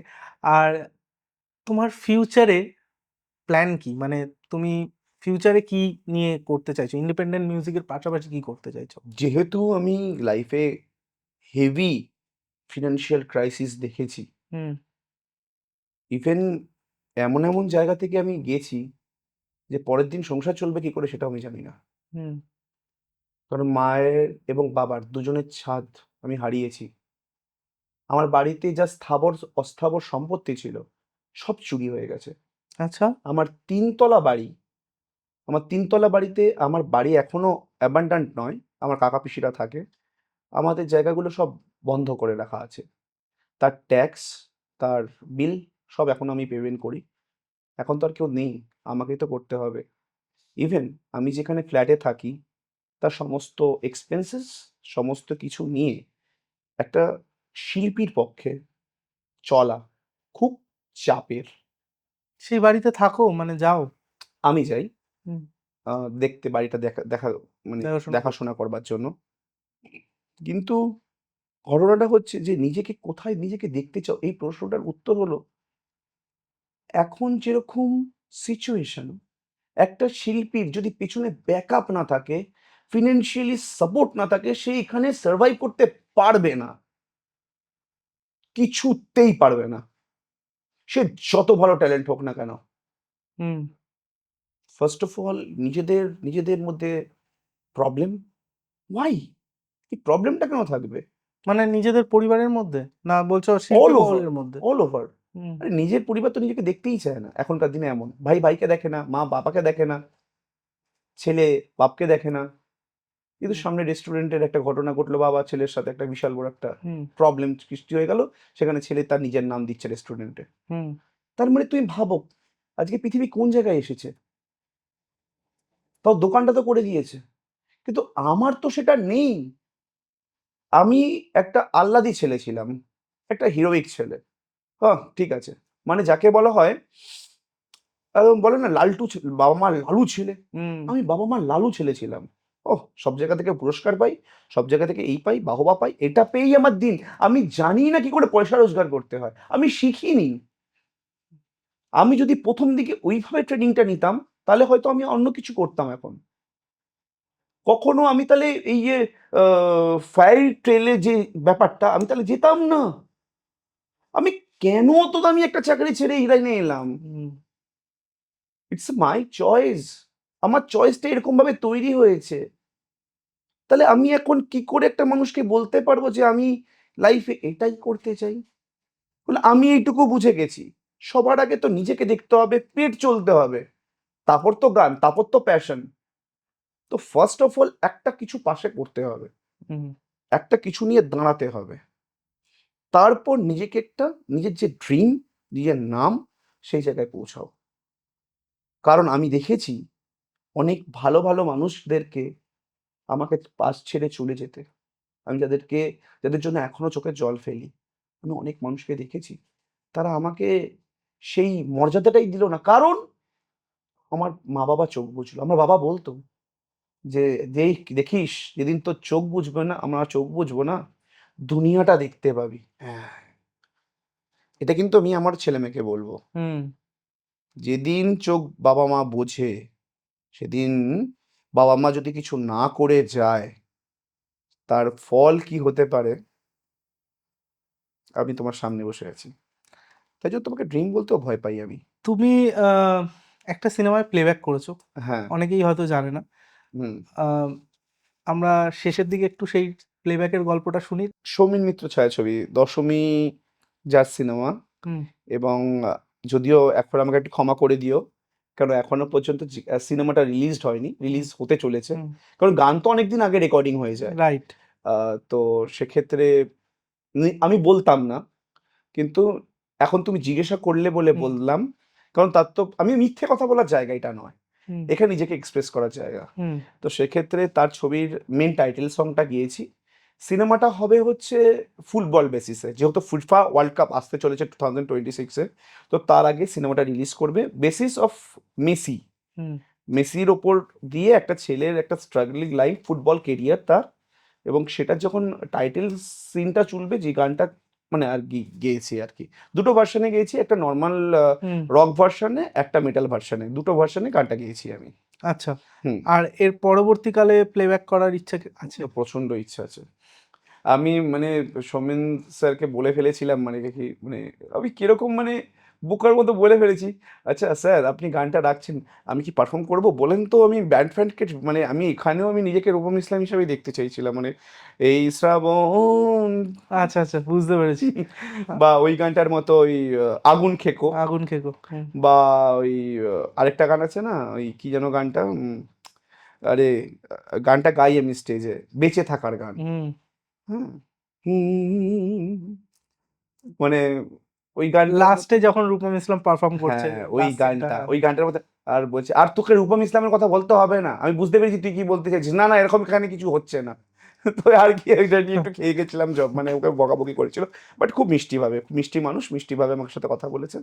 তো উনি আমাকে সুযোগ দিয়েছেন, I am really thankful to you, মানে হিম যাকে বলতে হয় আর কি, I am really thankful to him যে এত সো সুযোগ দিয়েছে। তুহিন, খুব ভালো লাগলো। তুমি আমাদের আমাদের অনুষ্ঠান বাকবকুয়া পাপান, খুব একটা ইউনিক নাম আমাদের। হ্যাঁ। হ্যাঁ, মানে অনেকে এই নামটা উচ্চারণও করতে পারে না। হুম। এর পেছনে একটা স্টোরি আছে, কিন্তু হ্যাঁ। সেই স্টোরিটা আমি একজন গেস্টও আছেন, তিনি এলে তার সামনেই বলবো, কারণ নামটা তার থেকেই এসছে। আচ্ছা। তো আমি বলবো, তো এই অনুষ্ঠানে আসার জন্য অনেক অনেক ধন্যবাদ তোমাকে। তোমার লাইফ সম্পর্কে জানলাম, তোমার কেরিয়ারের গোল সম্পর্কে জানলাম, এবং অনেক কিছু শিখতে পারলাম। So thank you again. আর অনেক বড় হও, অনেক ফেমাস হও, তোমার যেটা ইচ্ছা স্বপ্ন, ভগবানের কাছে আমিও প্রার্থনা করি যে যাতে অনেক ফেম তুমি পাও। আমাদের অনুষ্ঠানের তরফ থেকে একটা ছোট্ট গিফট আছে তোমার জন্য। এটা একদম একটা ছোট্ট gift. Thank you so much, thank you, thank you. So দেখা হচ্ছে আবার, আমরা দেখা তো হয় আমাদের নিশ্চয়ই, আবার অনুষ্ঠানে। আবার যদি ভালো হয় তাহলে আমাকে আবার ডেকো, আমি তোমার সাথে একদম আরো নিশ্চয়ই। লাইফের কিছু অন্যান্য কিছু নিয়ে আলোচনা করবো, অন্যান্য অন্য কিছু কোনো সাবজেক্ট নিয়ে আলোচনা আলোচনা করবো সেই দিন। So thank you. Thank you so much.